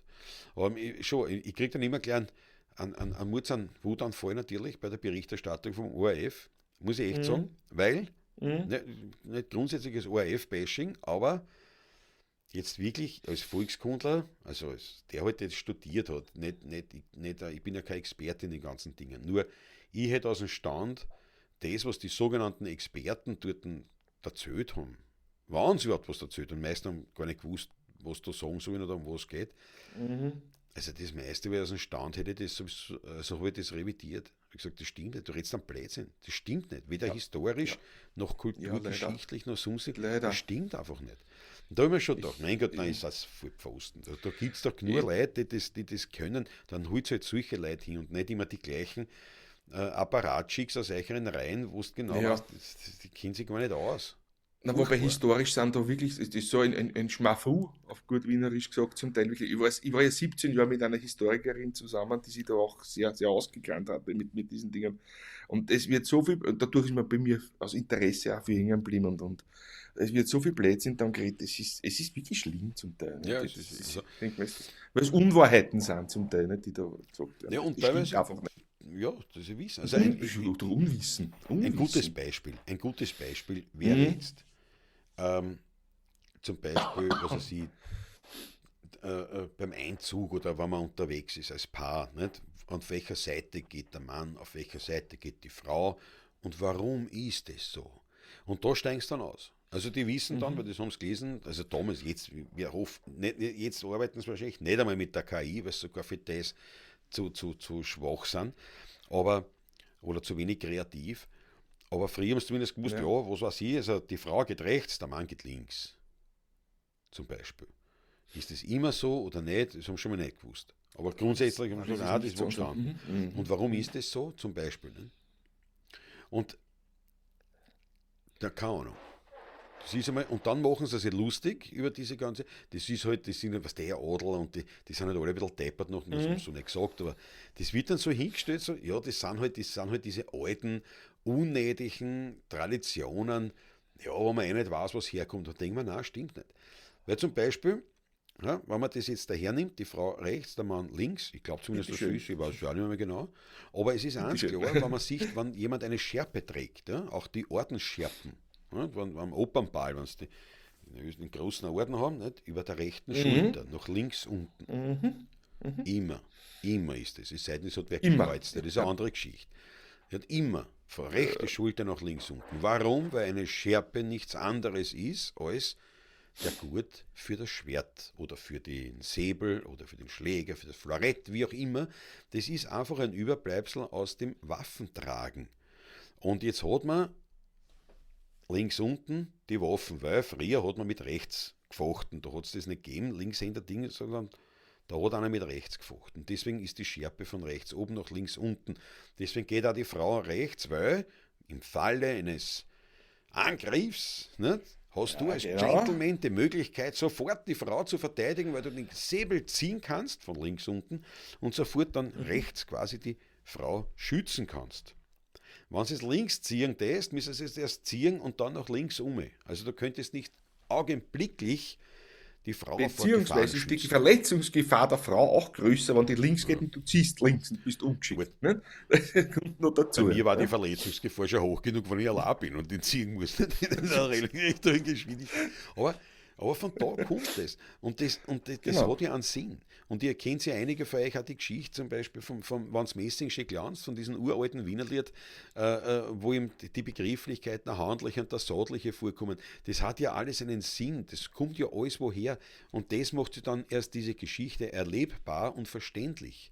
Und das ist halt, also wenn dann diese weil das macht, früher war das Spannende. Du hast da auch schon Mhm. die Queen-Besuch oder keine Ahnung was, irgendeine Parade. Und da hast du noch Leute im ORF sitzen gehabt, die haben da was erzählt dazu. Anekdoten zum einen, zum anderen, aber auch wirklich einfach recht interessante Zusammenhänge. Mhm. Und dann hast du es verstanden, um was da geht. Dann, ja, genau. Dann ist das klar geworden einfach. Es wird ja klar einfach. Ja, Mhm. es klärt auf, sogar, ich verstehe. Und dann Mhm. kannst du zum Beispiel die Verbindungen auch herstellen aus der Aristokratie heraus ins Bürgertum. Also sagst, ich verstehe, deswegen ist bei uns heute dieses oder jenes üblich. Ne? Das kommt genau aus diesem, also Das so kommt wie genau der von diesen, Orden, aus praktischen Dingen, die meisten ja, Dinge. Wirklich in der die, Regel schon. ja. Ja. Mhm. Mhm. Und eben diese Ordensbände, also wenn wir sehen am Opernball dann, einen hochrangigen Politiker mit einem rot-weiß-roten Ordenband, ne? Davon rechts, das ist die rechte Schulter nach unten. Und auch nur beim Frack. Warum beim Frack? Beim Smoking wirst du das nicht sehen. Beim Smoking hat er nur den am Hals. Ne? Weil der Frack das einzige Kleidungsstück ist, das eine Uniform ersetzt. Neben der Tracht Mhm. übrigens. Also Genau. du kannst also Uniform, Paradeuniform natürlich, kannst immer tragen, Frack kannst du immer tragen, deswegen auch zum Frack die Orden, weil einen Orden tragt man nur zum, zur Uniform, aber der Frack dient sozusagen als Ersatz für die Uniform genauso wie die Tracht. Deswegen hast du die Schützenvereine und so weiter, die Trachten, Ja, genau. haben auch Orden. Ne? Das geht nur bei den, aber versteht, das muss nicht mal einer erklären. Das war die Reden da immer an Schaßen, da machen sie sich meistens nur lustig über das ganze Ding, weil ihr seid wirklich, ich weiß nicht, na, gleich wieder, so, gleich nimm Nein, einen Schluck Kaffee. nur, nur lustig machen ist ein bisschen wenig. Ne? Das zeugt nicht unbedingt von viel Wissen, sage ich Ja. oft. Hm? Es kaschiert nicht die eigene Dummheit, sondern es Das ist das bestätigt oder Problem. unterstreicht sie sogar. Ja. Ja, Ja, das, ja. Das ist, ja. Der Raffi sagt, bin schon klar, ich kann nur mit der Kirche nicht so viel anfangen. Ja, das haben viel, aber es ist wirklich, es stimmt schon, es hat diese Papstgeschichte schon einen eigenen Nimbus. Also das weiß ich von vielen Leuten, die sagen, ja, die vielleicht nicht einmal katholisch sind, aber die einfach sagen, das hat schon mhm, was. Das hat einfach was. Das ist was das hat was. Faszinierendes. Dazu gehört sicherlich diese Tradition einfach, also diese quasi fast 2000-jährige Entwicklungsgeschichte, die da dahinter steht.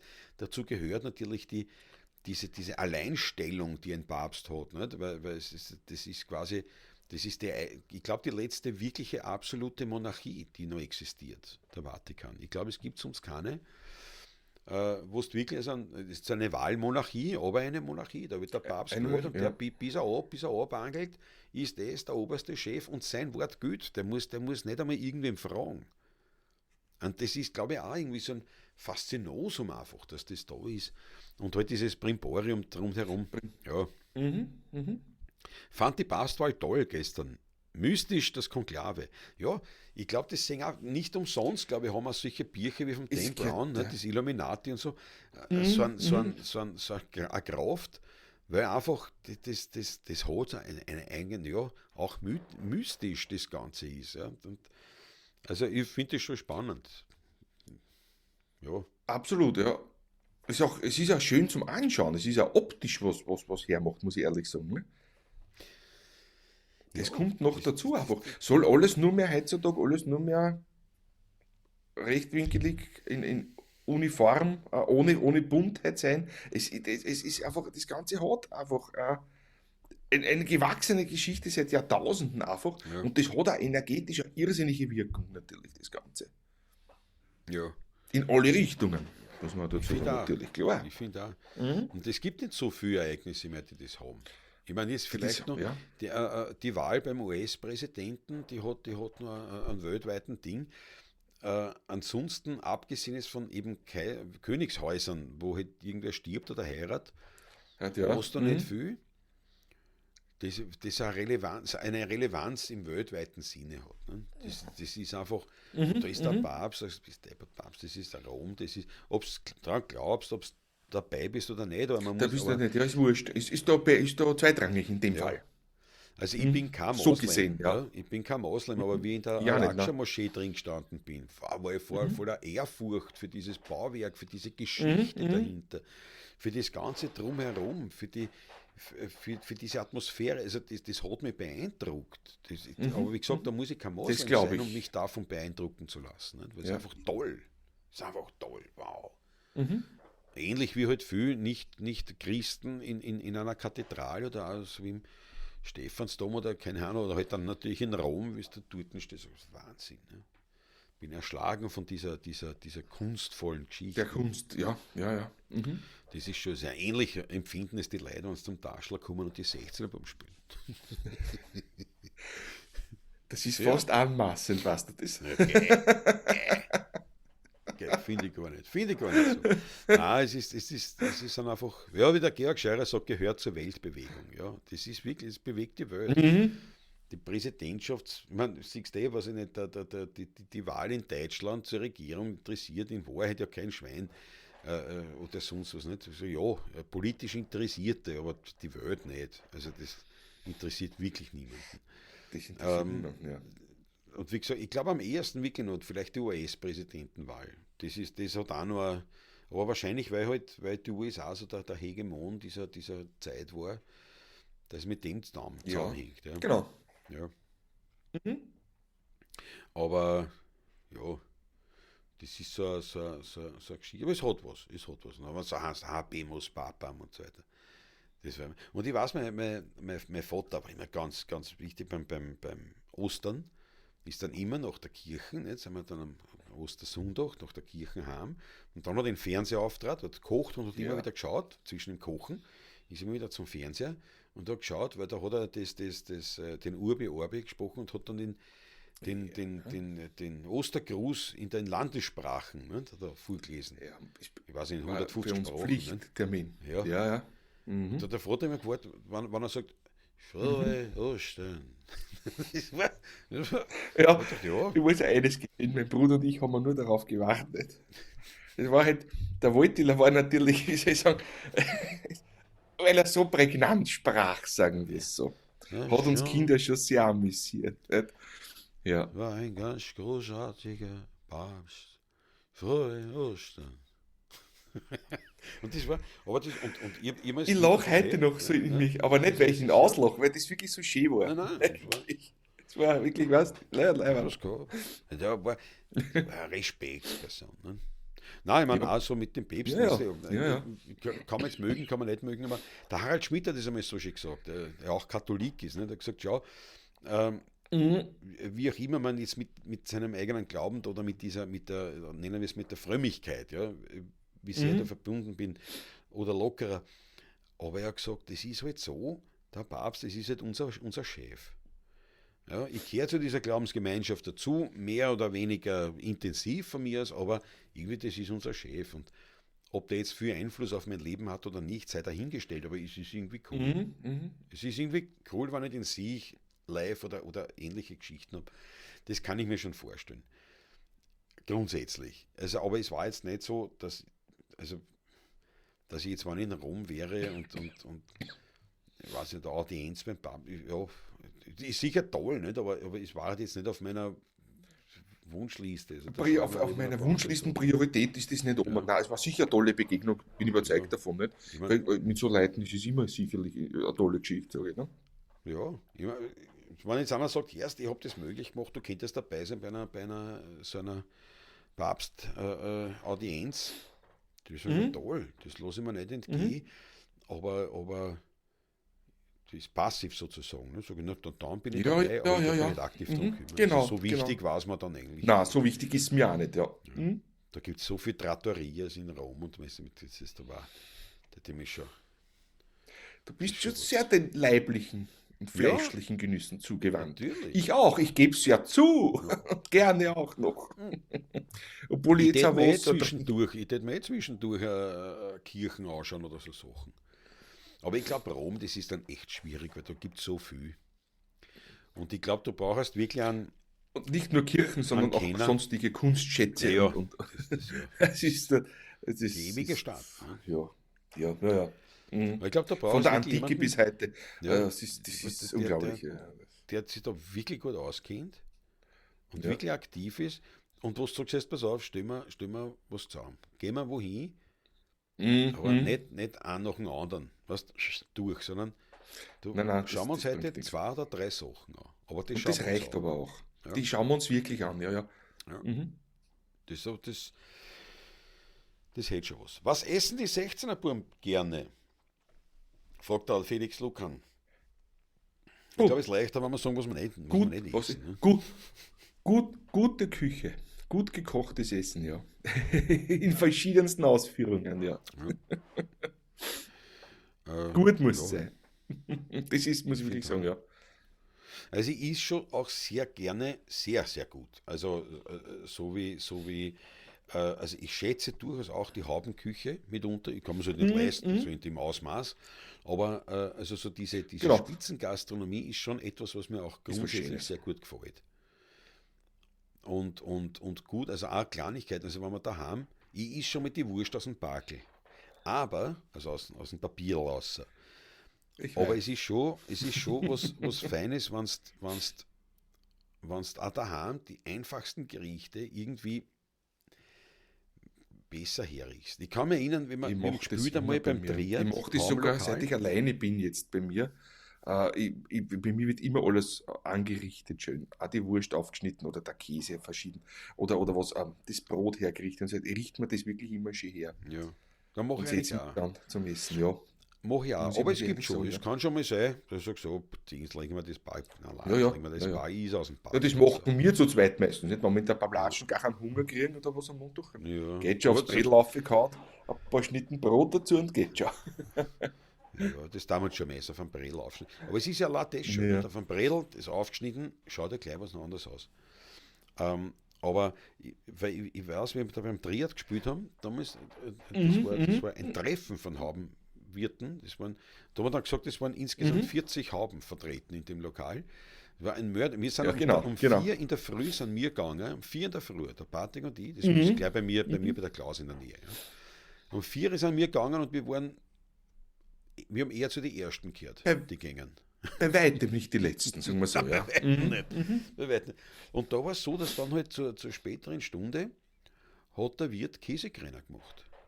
Und hat so, es waren ein Haufen Leute, nicht? 40 Leute, 50 Leute. Ja, Und so da was war 40 Käse- Leute waren das sicher, ja. der Käsekrenner aufgeschnitten. Und also gemacht. Ja, und dort wir natürlich haben alle den Schmäh ausgebracht, natürlich gleich nicht endlich was Gescheites zum Essen, nach dem Motto. Nicht? Auf dem Was wir Gescheites mit zum einem Essen, mörderischen ne? Menü da ab. Sag nicht, welche Haubenküche, das waren aber die Kinder Nein. jeder fast in Österreich. Weil den Ja. haben wir so, endlich gibt es was Gescheites zum Essen. Ne? Ja. Ich habe einen riesen Spaß dort gehabt. Das war lustig, war wirklich sehr lustig und schön. Ja, war sehr leibend. Aber es war eben das Käsekrenner. Und das war anders. Das war anders, das Käsekrenner essen, als wenn du der Käsekrenner isst. Aber es ist halt, also apropos Würstelstandl, immer noch ein Hit, obwohl ich schon ewig nicht mehr war, weil leider die War schon lange nicht mehr. gibt es halt nicht mehr so viel. Also heraus, da Fluritz, davon vergiss es, da gibt es überhaupt nichts in die Richtung. In der Stadt drinnen gibt es den einen oder anderen echten Würstelstandl. Ich rede jetzt nicht von einer Kebab-Pizza-Schnitzelbude, wo du da einen Hotdog kriegst, wirklich, das brauche ich nicht. Danke, das interessiert mich nicht. Entweder bei Würstelstandl, das hat nichts mit Ausländern zu tun, weil da kann in einem Nein, gar klassischen Wiener Würstelstand kann sehr wohl ein Ausländer drin sein, das stört mich überhaupt nicht. Aber ich will nicht Ja. dieser Kebab-Pizza Hotdog, Schnitzel, Scheiße. Das gehört sich nicht. Das ist Pfui Gaxe. So schaut's aus. Das ist nicht gut. Ja. Da, ein guter Würstelstandl, ein Pizzinger ist gut, aber da bist du angestellt, 3 Stunden. Nicht der scharfe René, Scharfe nicht am René, ja. Schwarzenbergplatz. Also aber so diese klassischen Würsteln, das kann schon was. Und es gibt viel kleine noch. Also es ist nicht so, dass die. Aber alle in der Stadt halt, ne? Alle in der Das Stadt. ist richtig, ja. Ja. Aber also das ist was gut. Draußen an der Peripherie gibt es Na, da nichts ist mehr nichts. eigentlich. Wenn Da ich ist so, ich nichts. denke Ja, gerade noch mit ein bisschen, Pizza, aber Kebab. ja, ja, Diverses. diese Pizza, Kebab, Hotdog, was weiß ich, Asia-Nudel-Gemisch, Ja, Standard, was das da ist gibt. der Das ist ja Toast furchtbar überhaupt. Ja. für mich. Nein, Ja. geht Aber gar das nicht. ist, aber Geht nicht, nein. grundsätzlich, also Würstelstandl ist was Gutes. Mhm. Bauernjausen ist was Gutes. Dann natürlich die klassische Wiener Küche, ein Traum. Auch die klassische, weiß ich nicht, klassische ist gut. Aber die klassischen Küchen der Welt, sehr spannend, sehr leibend, wenn du es irgendwie kriegst. Ich gehe ja gern zum Asiaten, ist ja nicht alles gern. Das Einzige, was ich wirklich tatsächlich feststellen durfte, Ja. dass es da nichts gibt, ist vegan. Also vegane Ernährung, vegetarisch ja, das ist vegetarisch ja problemlos, aber vegan, da ist nichts, was mir schmeckt, weil es alles, was an Geschmack Viere bringt für mich, das ist zum Beispiel Fett, das fehlt. Ja? Und es gibt sehr wohl wahnsinnig gute vegane Küche, die ich schon erleben durfte. Die ist toll, aber da reden wir jetzt von 1, 2, 3 Speisen. Oder das war Ich wollt- das war wollte jetzt grad ganz sagen, ja, nett, aber ich brauche nicht ein ganzes Leben. Also Die Auswahl der Speisen, der Geschmacksvielfalt leidet in der veganen Küche enorm. ja, Weil es ist relativ für mich eigentlich eine sehr fade Geschichte eigentlich. Da Wahnsinn. dient wirklich zum Teil nur mehr das Essen einfach zum Leben erhalten. Ja. Aber für mich gehört das Essen eigentlich, das ist weitaus mehr. Das ist eine Philosophie. so Das ist ist es. eine Religion ist ein Blödsinn, das ist es nicht, aber das ist übertrieben. Aber ich glaube, ihr wisst, was ich meine. Das ist ein Lebensinhalt, das ist was Schönes, das ist was an Viere hat. Auch, das tut gut. Und das kann man mit der veganen Küche mir nicht erklären, dass das genauso ist. Ja. Ich kenne ein paar Veganer und so weiter, aber da ist das wirklich, das ist Nahrungsaufnahme, das dient quasi zum, dass man halt lebt. Nicht? Aber dass man sich jetzt und genießt und das Essen als besonders aussieht, hast du bei Veganern fast nicht. Also das ist, ich möchte niemandem zu nahe treten, aber das ist meine persönliche Meinung. Nicht? Habe ich auch Ich so is erlebt. nicht Ich jeden mein, Tag Fleisch, weil ich brauche es auch gar nicht. Äh, aber nur vegan, das ist ja scheiße dir aufs Leben. Also Entschuldigung, also, ja, es jetzt ist, so ist ganz wirklich hart herzlos. ausgedrückt. Das ist, Ja, ich meine, das es wird schon was geben. Ich meine, es gibt ja in Indien einen nicht kleinen geografischen Bereich, wo diese Hindus dort seit Jahrhunderten, Jahrtausenden vegan tatsächlich sich ernähren. vegan das Leben, ja, ja, ja klar. Das ist sicher andere Kuchel und da kannst du schon agieren. Das kommt dazu. Oder es gibt ja sehr berühmte, da zum Beispiel so eine asiatische, ich weiß nicht mehr aus welchem Land die ist, eine Nonne, die ganz berühmt ist für ihre Küche, ne, das ist alles vegan.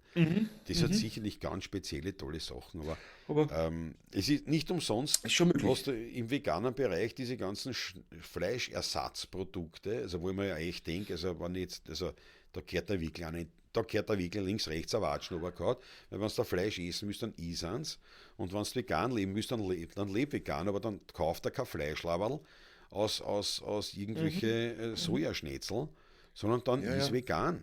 Dann lebt damit, dann lass es. Aber wenn du sagst, naja, aber damit ich mich erleichtert tue, ne, weiß ich nicht. Ja. Das ist für mich kein Ding. Nicht. Das ist einfach, ja. Ja, Ja, die Hindus, genau, die essen 80% essen kein Fleisch, sagt der Sprachpolizei. das, ja. Glaube ich, ja. Das ist dann, Ich aber weiß da ist auch, sehr der, viel. der Jagdschütz Michael, ein lieber Freund von mir, der hat nach seinem Studium eine Weltreise getätigt und war davon, ich weiß nicht, ich glaube 2 Monate lang in Indien unterwegs und der hat sich dort vegetarisch ernährt eigentlich. Der hat dort kein Fleisch gegessen und ist mir aber dort auch nicht abgegangen, weil die Vielfalt des Obstes und der Früchte und auch des Gemüses, das dort wächst, einfach eine Aromenvielfalt bietet, das kennt man bei uns gar nicht. Ja.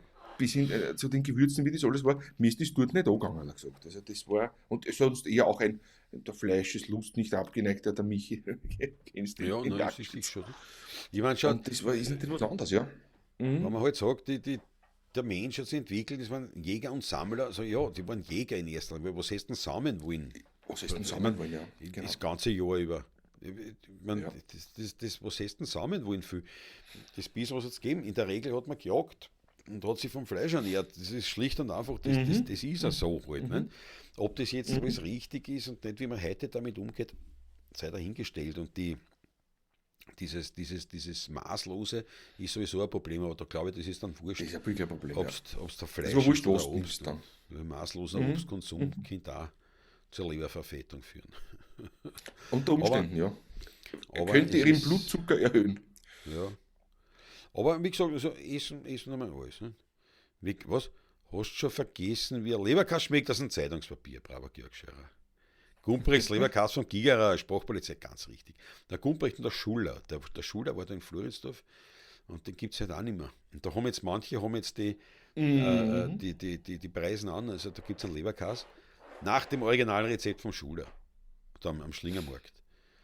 Das hat auch was. Nicht? Brauche ich nicht jeden Tag, aber eine gute Schnitzelsemme oder eine gute Leberkassemme oder, wenn man am Schlingermarkt zum Beispiel, da gibt es die Branca, sage ich immer, weiß gar nicht, ob du wirklich Branca hast, aber das sind Händel und Wild und so weiter. Nicht?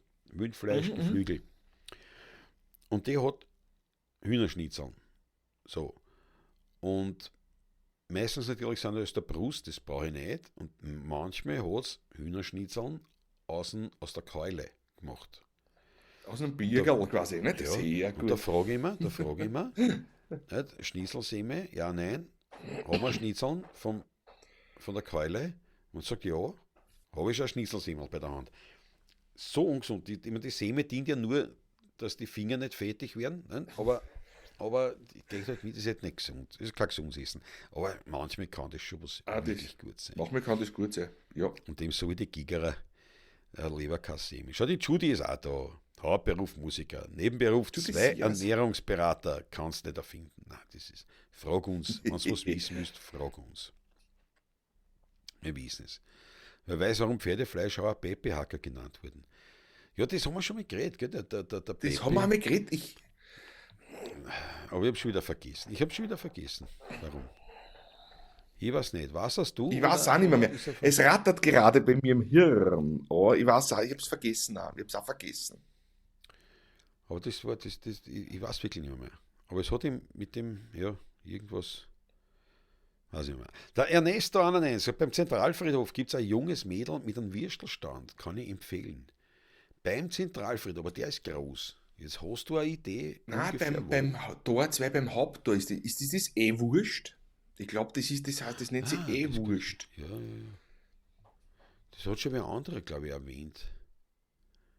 Ich bin nämlich vorbeigegangen unlängst, nachdem ich am Zentralfriedhof vor 2, 3 Wochen war, aufgrund eines Begräbnisses vom Walter nämlich, und da bin ich dann aus und hab das gesehen. Das ist vis-à-vis vom Tor, so ein grüner, großer Stand, ein großer Standel ist das, aber ist das, was du meinst, oder meinst du jemand anderen? Das war interessant. Das war interessant, ja. Das war dann schon die nächste Herausforderung. Nicht? 16 beim Machen. Beim Tor 2, sagt der Kirchscheirer. Schau. Tor 2, ja, dann ist, ja, das dürfte es, ich glaube, wurscht heißt das, glaube ich.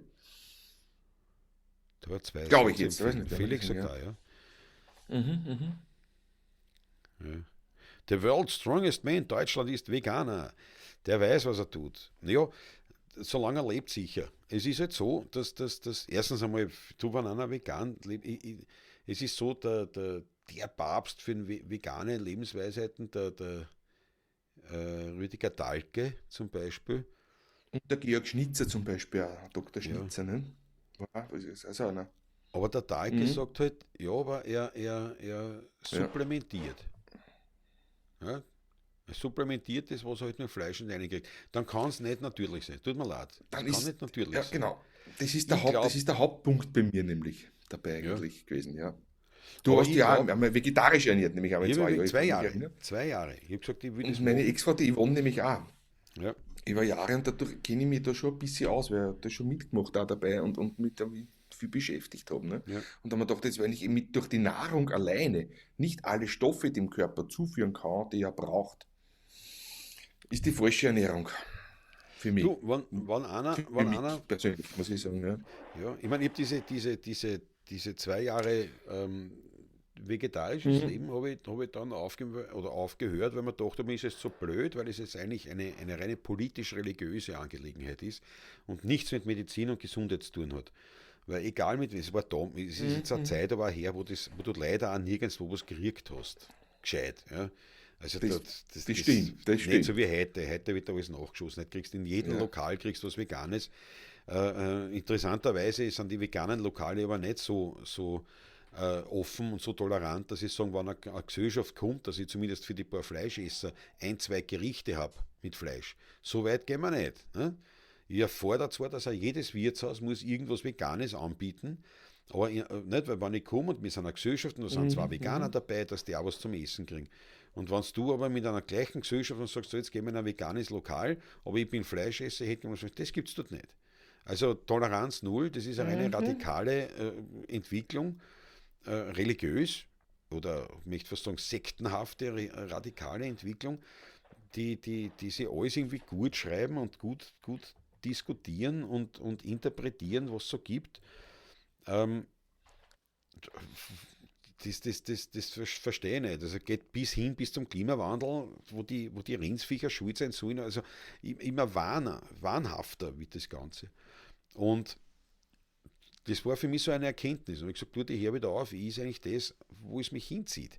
Aber es hat schon auch seine Vorteile gehabt, insofern, Ja. dass du auch bewusster wirst. Ja? Dass du einfach sagst, naja, Mhm. ich meine, das, was sich da anspielt mit dieser Massentierhaltung und diese, also da irgendwo, da ist schon, also da, da verzichte ich gern auf das eine oder andere Schnitzel und sage, es gibt halt weniger oder seltener Fleisch, Ja, ähm, genau. Ja, weil die genau. Sachen nicht notwendig sind. Nicht?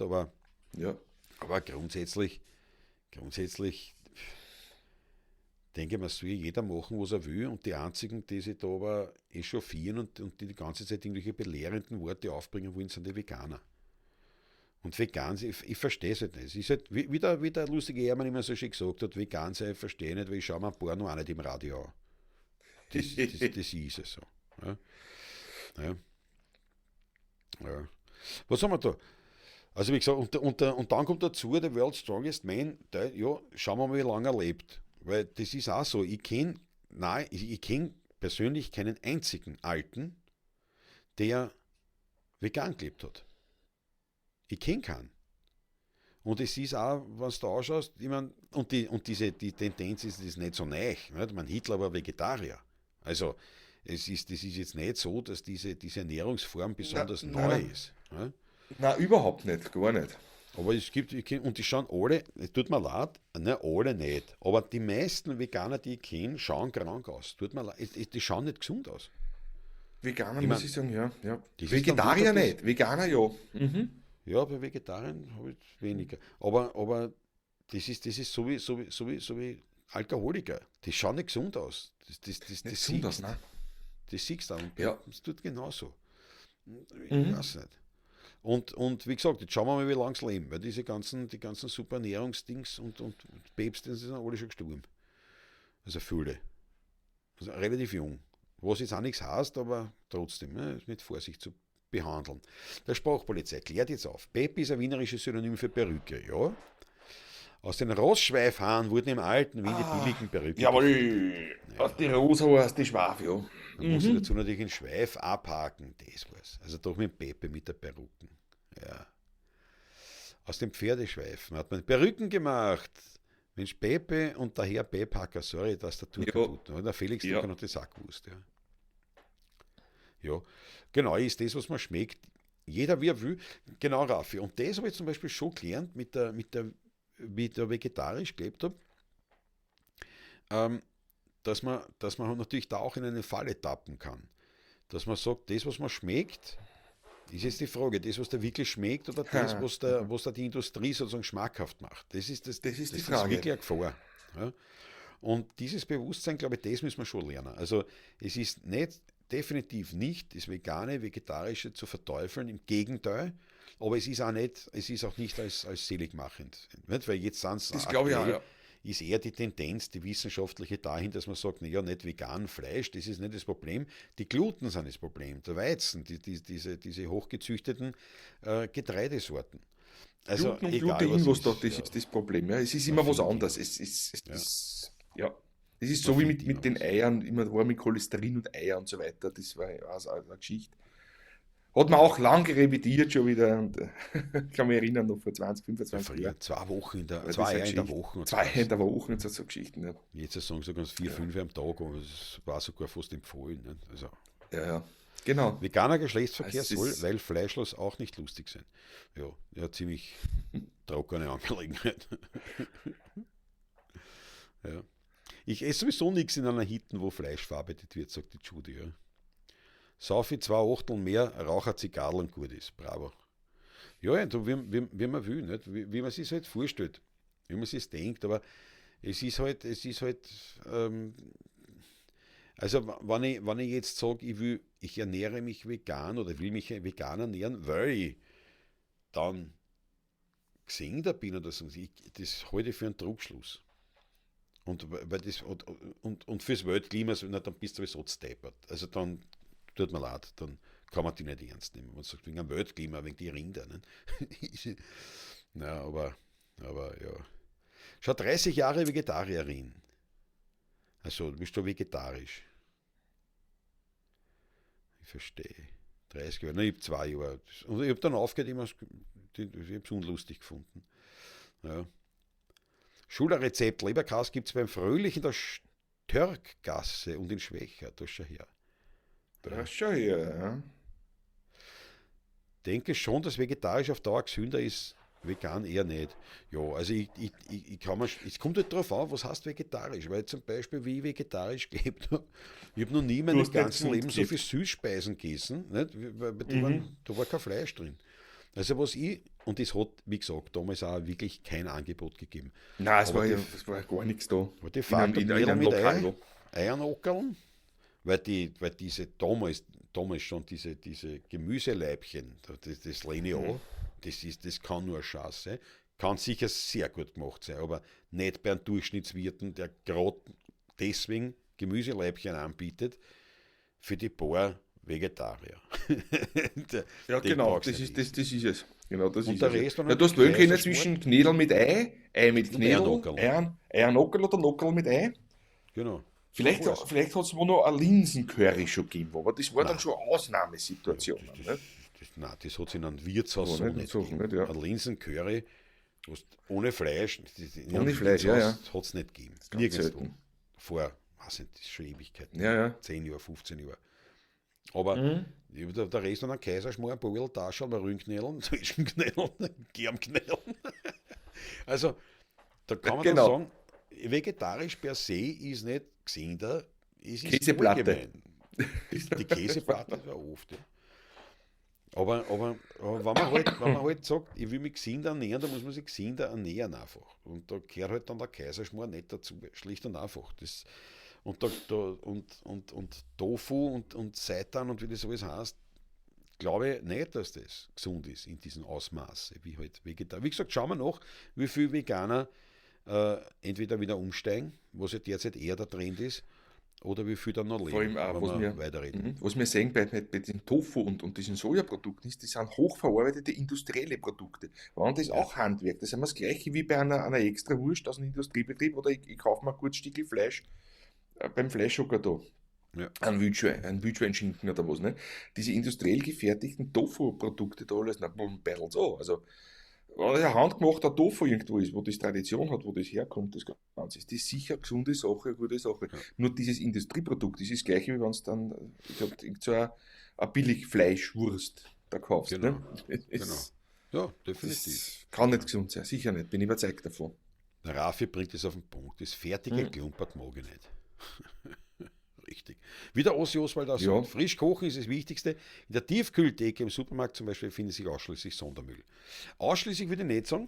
Zum Beispiel, was ich ausschließlich schon nicht, nein. schätze, in der Tiefkühltheke, aber ich weiß, was du meinst, gebe ich dir vollkommen recht, tatsächlich dieses tiefgefrorene Gemüse mitunter, also so wie zum Beispiel, weiß ich nicht, das dann ja zum Beispiel im Iglo oder das Machfeld-Gemüse, nicht, das dann ja vom Feld, also frischer geht nicht mehr. Das dann sofort tieffrieren, das geht. Aber so diese Fertiggerichte, ganz deiner Meinung, da ist wahrscheinlich Sondermüll noch der bravste Begriff, den man dazu bringen kann. Ja, definitiv. Schaut der Sprachpolizei, fällt jetzt einspurig in meine steirische Botanik. Hoffentlich fahre ich nicht duschen auf der A2, ja, hoffe für die.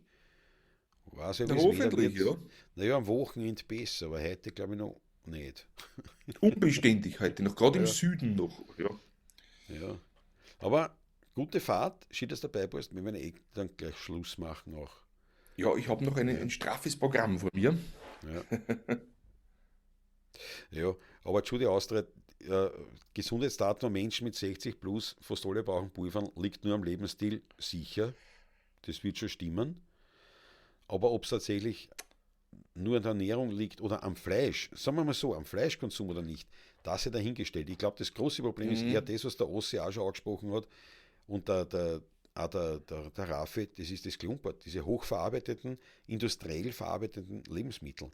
Ich glaube nicht, dass es da darum geht, wie viel Fleisch, wahrscheinlich nicht einmal, auch wie der Ossi schon geschrieben hat, mit den Gluten, nicht einmal wie viel Weizenmehl, sondern es ist ja der Unterschied, ob ich halt ein Bauernbrot ist am Land, wirklich original von meinen Nachbarn, Ja, ja. oder, oder einfach ein 30 Cent Semmel, ein Semme vom Lidl oder keine Ahnung. Das ist einfach, das sind so ein paar Schuhe und wenn du das ganze Ja, Leben ist es natürlich so. so fährst, dass du immer so das isst, ich glaube, dass das ihm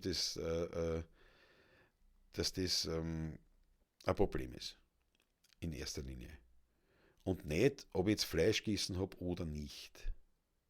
Das denke ich, eben weil man kann qualitativ hochwertig arbeiten und wenn du dem anschaust, gerade zum Beispiel sehr, sehr viele alte Bauern, ich kenne einige alte Bauern, die sind 80 plus, essen auch kein Pulverl, aber wenn du anschaust, was sie essen, denkst du, no, das wundert mich, dass der noch Ja, lebt. Aber das ja. ist halt, ja, geht. Ne? So viel Gesöchts, was die reingefressen haben in ihrem ganzen Leben. Und Erdäpfel. Aber es funktioniert auch. Also ich glaube, es hängt wirklich stark damit zusammen, wie man lebt. Und da bin ich auch ganz beim Ossi, wenn er sagt, je mehr man selber macht, umso mehr hat man Lebensmittel. Das Absolut auf jeden richtig. Fall. Absolut richtig. Ja. Und was auf jeden Fall dazu kommt, ein großes Geschichte ist natürlich ist die Bewegung des Körpers einfach. Da ist die, abgesehen von der Ernährung, von der wir jetzt reden, Ja, so viel, der Mensch ist wie jedes Tier dafür ausgelegt, dass man sich bewegt. ja, das Und stimmt. nicht so jetzt 1,5 Stunden so ruhig da sitzt wie jetzt da sitzt und ich bin eh schon unruhig mit den Viers, ich tue eh schon mit den Viers herumscheren. Das ist wirklich ein großes Problem in der heutigen Zeit, dass die Bewegung führt. Und die alten Ja, Bauern, die waren einige wirklich noch viel in Bewegung. Die waren ja, was viel heißt? unterwegs am Tag, körperlich Was heißt? gearbeitet Ja, haben. ja. Gut, manche sind deswegen auch hin, muss man auch sagen. Ja, Da ist der Bewegungsapparat dann hier, ja. Blutwerte ja, sonst wunderbar. ja. Kenne ich von Mitunter. einigen, ja. Ja. Die Judy, genau. Ja, no, kann ich mich erinnern. Sie hat gesagt, ich bin Vegetarierin mit gültigem Jagdschein. Ja, ja, stimmt, stimmt. Die Judy Nein, hat den wir, Jagdschein, ja, wir haben genau. schon mal Ja, ja, genau. geplaudert drüber. Ja, ja, genau. Mhm. Ja, ja, ja. Naja. Auf jeden Fall, ja, Klaus, du rauchst nicht, oder? Nein, ich rauche nicht mehr. Ich habe viel geraucht, aber. Ja, Mhm. aber so Zigarre Mhm. geht schon noch. Zigarre oder Pfeiferl hin und wieder. Aber selten. Wirklich selten. Aber ich habe zum Beispiel, wie wir meinen Ganz 50er selten. Nichts gefeiert tun, haben, habe ich da, gesagt. da habe ich eine Zigarre hab ich mir angeheizt. Und das habe ich eigentlich, ja, das habe ich dann auch nicht einmal ganz aufgeraucht. Habe ich ins Lagerfeuer geschmissen. Und von Aber, mal aber Virginia hast du nicht geraucht, Virginia bis wir habe ich draußen waren. das war aber Eine leibend, Curly, natürlich. ja. Ja, Und das war es auch schon wieder. das war es auch. Und die habe ich nicht ganz Ja, ja. aus. Also das war, stimmt, die Curly. Virginia rauchte Mhm. die Judy auch. Die Judy raucht ja auch gern Virginia. Ja. Vor 100 Jahren gab es keine Sonnenbrille, sagt der Ossi. Ja. Wir haben die Menschen Jahrtausende ohne Sonnenbrille überlegt. Oder Hundefutter. Was haben Hunde vor 100 Jahren gefressen? Die haben ja überlebt. Ja, ja, das stimmt. Also da gibt es schon irrsinnig viel. Äh, die Zivilisation bringt Vorteile, aber eben auch massive Nachteile. Das merkt man. Das ist Bewegungsmangel ist klar, sicher ja. eines der Hauptgeschichten, Ganz was du sicher. sagst, Patrick. Ganz sicher. Ganz sicher. Und es Mhm. ist halt, es ist so wie zum Beispiel, ich verwende keine Sonnencreme. Ich verwende einfach keine Sonnencreme. Ich weiß nicht, Ich wüsste nicht, warum die Sonne schädlich sein sollte. Ich meine, na klar, wenn ich mich in die Sonne begebe, Ewigkeiten, dann könnte es schädlich sein, aber das heißt einfach nur, man sollte sich nicht Mhm. permanent in die Sonne begeben. Noch möglich. Textile Abdeckung ist das Beste. Ich Ja, wollte gerade sagen, anziehen, was anziehen, ne? ja, ja, Wenn man in die Sonne geht, genau. ja. Die Menge macht jetzt gut, ja. Also das stimmt wirklich mit Fleisch, mit der Menge, Ganz dass sicher. das, dass Auch, das, ja, dass ganz das, sicher auch. dass das sicher ein Faktor ist. Und der mir auch bewusst wurde, ich meine, ich esse deswegen jetzt nicht viel weniger Fleisch. Ich bin schon einer, der oft und gern Fleisch isst. Oder Fleischprodukte. Also, Mhm. nein, eigentlich Fleisch. Wurst nahezu gar nicht. Ja, die von den Bauern da, die Würsteln, die gemachten, so, das habe ich gern. Aber das hat man schon, also Bewusstsein braucht diese vegetarische Zeit, hat man schon das Bewusstsein gebracht, dass es eben die Dosis ist, die das Gift macht, was man theoretisch weiß, aber praktisch halt oft nicht so. Ja, ja, Ja, man beachtet es einfach das, nicht. Das gebe ich zu, ganz offen, ja. ja, sicher, ja. Fleisch sollte teurer sein, denke ich. Jeden Tag Fleisch, es hat früher. Naja, ich finde nicht, dass es teurer sein muss, sondern es ist, wenn du jetzt da außernimmst, diese wirkliche Billigfleischware, die Billigfleischware, also da redet man dann immer auch von diesen Massentierhaltungen und von diesen Ja, genau. Schlachthäusern. Und so. Wenn du das außernimmst, dann bleibt das andere Fleisch über und das ist sauteuer. Also, Mhm. wenn ich bei meinen Nachbarn bei der Wiki, beim Mavihof, das Rindfleisch kaufe, das kostet schon ein wirkliches Vermögen. Also es hat mit den Fleischpreisen in einem Supermarkt nichts zu tun. Muss man ehrlich sagen. Ja, Aber ja, aber hin und wieder gönne ich mir das, sofern es halt geht. Aber bei anderen, wenn ich mir denke, jetzt andere tun sich halt dann da schwerer mit einer Familie. Es ist ja genauso mit Brot. Nicht? Ein gutes Brot ja, kostet ein Vermögen. Wenn ich sage, ich habe 3 Kinder ja. Mhm. und jetzt kein besonders großes Einkommen, sondern ein normales, gutes Einkommen, selbst dann fangst du schon zum Nachdenken an. Und da ist halt Ja, dann ja. leider der Toastwecken das Billigste, was halt alle mehr oder weniger satt macht. Glauben sie halt. Nicht? Satt macht sie Mhm. nicht, Mhm. aber ja. Ja. Aber eben, genau, der Ernesto sagt, bei allen macht es die Menge. Ob Chic, Alkohol, Süßigkeiten und so weiter. Das ist absolut Ja, richtig. ja, ja, ganz Ähm, genau. ja. Und eben auch Bewegung. Es kann zu viel Bewegung, nicht? Die Spitzensportler, Kann also zu schädlich, viel ja. von dem kann Ja. schädlich sein. Zu Ja, die wenig auf jeden Fall. Spitzensportler ist ein gutes Beispiel. Schau dir die an, das ist ja, es ist furchtbar, wie die in unserem Alter dann mit 45, 50 dahergreien manche, weil Ja, einfach der Körper völlig abgenützt ist, natürlich. Die ja. Gelenke, Muskeln, Sehnen und sonstiges, ja. Der Sprachpolizei sagt, die Burg am Strand, kein Sonnenbrand. Ja, das stimmt. Das ist der Vorteil. Nur der Punkt ist zum Beispiel für mich, der Mensch ist sicher nicht gemacht dafür, dass er am Strand liegt, in der Sonne. Es gibt Menschen, die machen das gern, sollen es machen, aber Mhm. das ist sicher nicht vorgesehen. Der Mensch sucht automatisch den Schatten und legt sich nicht in die pralle Sonne am Strand. Das, das, das ist nicht, das ist Zivilisation. Das ist etwas Ja, ja. Verrücktes, finde ich. Mhm. Man kann man Mhm. halt machen. Und ich meine, die Sonnencreme erlaubt das natürlich dann auch. Eher nur. Nur ich kann mich erinnern, als Kind, ich bin eingeschmiert nur mit der depperten Sonnencreme. Ja, Das ja, ist eine ja. halbe Stunde habe ich einen Sonnenbrand gehabt. Das hat nie, Na der gut, das. Scheißdreck hat auch nie geholfen. Also gefühlsmäßig.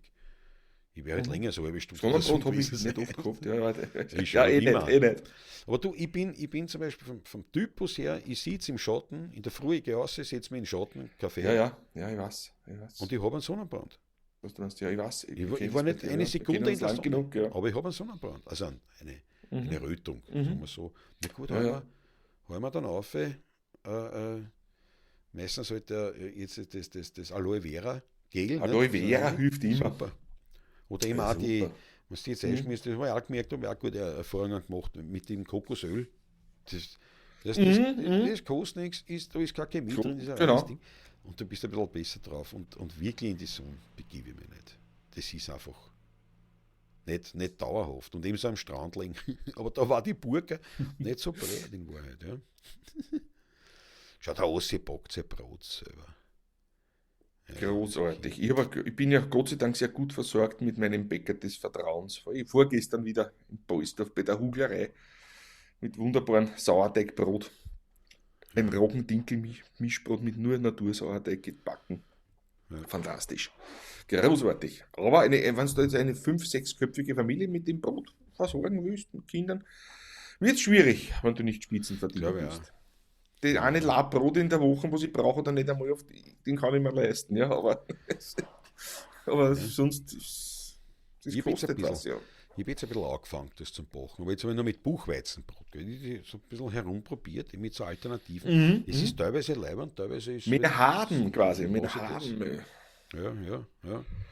Und ich meine, genau, schattiger Fensterplatz in der Kneipe ist mir lieber. Das ist der Punkt. Genau das ist der Punkt. Ich sitze lieber beim Wirten im Schatten als am Strand. Das ist die Hölle, das ist ein Höllengedanke. Man sagt so, jetzt haben wir 3 Stunden Zeit, da ist von mir ist ein Sonnenschirm, da ist die Liege am Strand, da leg dich jetzt hin. Ja, Alter, Ja, sicher nicht. nein, ich auch nicht, brauche ich nicht, nein. Ja. Dinkel Natursauerteig. Ja, das möchte ich auch. Also Natursauerteig möchte ich jetzt auch probieren. Also ein bisschen habe ich da, möchte ich da reinschnuppern in diese Brotbackwaren, sagen wir es einmal so. Das ist schon, ja. Und ich glaube halt auch, das ist ja so wie mit Zucker. Zucker verwende ich eigentlich gar nicht mehr, fast nur mehr Honig. Wenn nicht was Süße. Und das ist halt auch so, ich denke mir halt auch, wenn ich schon Zucker oder was, dann halt einmal eine Creme schnieten. Weißt oder was sowas. Ja, da waren wir, ja, Das ja erwähnt schon genau, ja, Titanic weißt schon, der was erste du meinst, ja. Klasse. Ne? Ich Haben wir eine brauch schöne nicht, weil, Portion Bovildatschkel oder so. ja, du sagst so, jetzt Genau, da ja, gebe ja. ich mir das. Ja, Aber ja. das Genau. einmal in der Woche oder so. Ne? Ja, genau. Also die eben Das ist mal 4 Baller Schinken, nicht? Oder das 5. Ja, Mache ich mir einmal. ja, Ja, alle 2 Wochen, 3 Wochen vielleicht. Na ja. ja. Mal einmal im Monat. Ja, aber so, ich weiß genau, was du meinst. Bin ich ganz bei dir. Ja, der Oswald, der Ossi Oswald und ich, wir sind, glaube ich, Brüder im Geiste. Am Strand liegen, eine Strafe, die ich nur unter körperlichem Zwang erleben würde. Ja, verstehe ich. Ja, na, körperlicher Zwang, ja, das muss ein überwältigender Zwang sein. Also da muss nicht einmal ein Fünkchen Wehrhaftigkeit mehr möglich sein. Dann würde ich halt am Strand liegen. Also, aber ja, undenkbar für mich. Undenkbar. Na, Undenkbar. Aber gut. Es ist ja der Backwaren, bravo Judy. Lass uns gut sein, heute werden wir nicht Gefahr laufen, einen Sonnenbrand zu erleiden. Heute spielen wir noch beim Dornröschenkeller. Da wird eher das Ja. Problem sein, dass vielleicht ein bisschen über die Stränge geschlagen wird, was den Wein betrifft. Bei mir, bei dir nicht. bei mir nicht, Schwerer. ja. Ansonsten, das Wochenende schaut schön aus. Da spielen wir nicht. Gell? Am Wochenende spielen wir nicht. Da haben wir nichts. Morgen spielen wir noch, Samstag noch. Freilich, Ah ja, morgen spielen wir morgen. Nachmittag. Was Eine spielen liebe wir morgen? Geburtstagsfeier. Beim Vorgästel Huber aber privater Ah ja, Natur eine genau. Geburtstagsfeier. Genau. Sagen wir mal. Und Sonntag Mittag. ist der Muttertag. Zum Mittag um 14 Uhr, glaube ich. Ja, ja. Ja. 2 Stunden ganz gemütlich bei lieben Leuten. Ja. Freue mich schon sehr drauf. Absolut. Montag, Am Abend Sonntag werde ist ich ja dann Muttertag. am Abend mache ich dann meine Lieblingsfreizeitbeschäftigung und nicht lachen jetzt da. Ich gehe einmal wieder privat zum Heirigen. Bravo. Weil meine Frau Mama natürlich auch heraus ist. Die kommt ja heute am Abend auch in den Dornröschenkeller und fährt dann gleich mit mein Bruder, da meine Schwägerin, heute am Abend. So. Und meine Mutter wird dann gleich mitgenommen nach Kettlersbrunn und morgen am Abend schauen wir dann, glaube ich, es ist geplant, ich weiß nichts, aber dass wir am Abend noch zum Heirigen nach Mistelbach, zu Alex, zur Familie Hager schauen. Bravo. Alle zusammen. Auf einen Bravo. Hüpfer, ja, Lass quasi. das hochleben, die Mamschi. Lass das hochleben. Natürlich. Ja, ich wäre auch. Also am Sonntag werde ich dann meinen Bruder Also meine Mutter hat ja Geburtstag gehabt letzte Woche und jetzt ist Auch. Muttertag auch. Das fällt immer so zusammen bei meiner Mutter. Ja. Das ist sehr praktisch, Mama, gell? Ja, absolut. Ja, ich habe ja heute die Gelegenheit auf jeden Fall, ich meine, weiß ich nicht, ob es jetzt zuschaut, aber auf jeden Fall heute am Abend kann ich ja dann beim Dornröschenkeller die persönlichsten Glückwünsche zum Geburtstag nachreichen. Und ja, und am Sonntag werde ich dann auch bei meinem Bruder mich einfinden mit meinem Munkelein, weil dort wird meine Frau Mama ebenfalls grillage-technisch und hoffentlich wie auch ordentlich versorgt. Das ist klar. Ah ja, bin beim Thomas überzeugt davon sogar. Aber ja, sicher, absolut. So, ein gesegnetes und vor allem keusches Wochenende wünsche ich euch allen. Na bravo, erst Osse, das schauen wir mal, was wird. Schauen wir mal, was wird. Ja, na gut, also wir wünschen euch ebenfalls einen wunderschönen Tag und ein schönes Wochenende, einen herrlichen Muttertag an alle Mütter, natürlich alles Gute. Schaut, dass eure Bauerngarten sie zusammenreißen und brav zu euch sind. Und, Ja, der, und wir freuen uns nächste Woche natürlich wieder auf ein paar Latschen am Montag 20.15 Uhr, wie eh und je. Hier im Studio Donaufeld wird das vonstatten gehen. Und ja, in diesem Sinne, schönes Wochenende, pfiat euch gut, Papa. macht es gut, gehabt euch wohl, habt eure Mutter lieb, aber nicht nur das Wochenende, sondern immer, gell? Aber am Sonntag im Speziellen. Viert euch!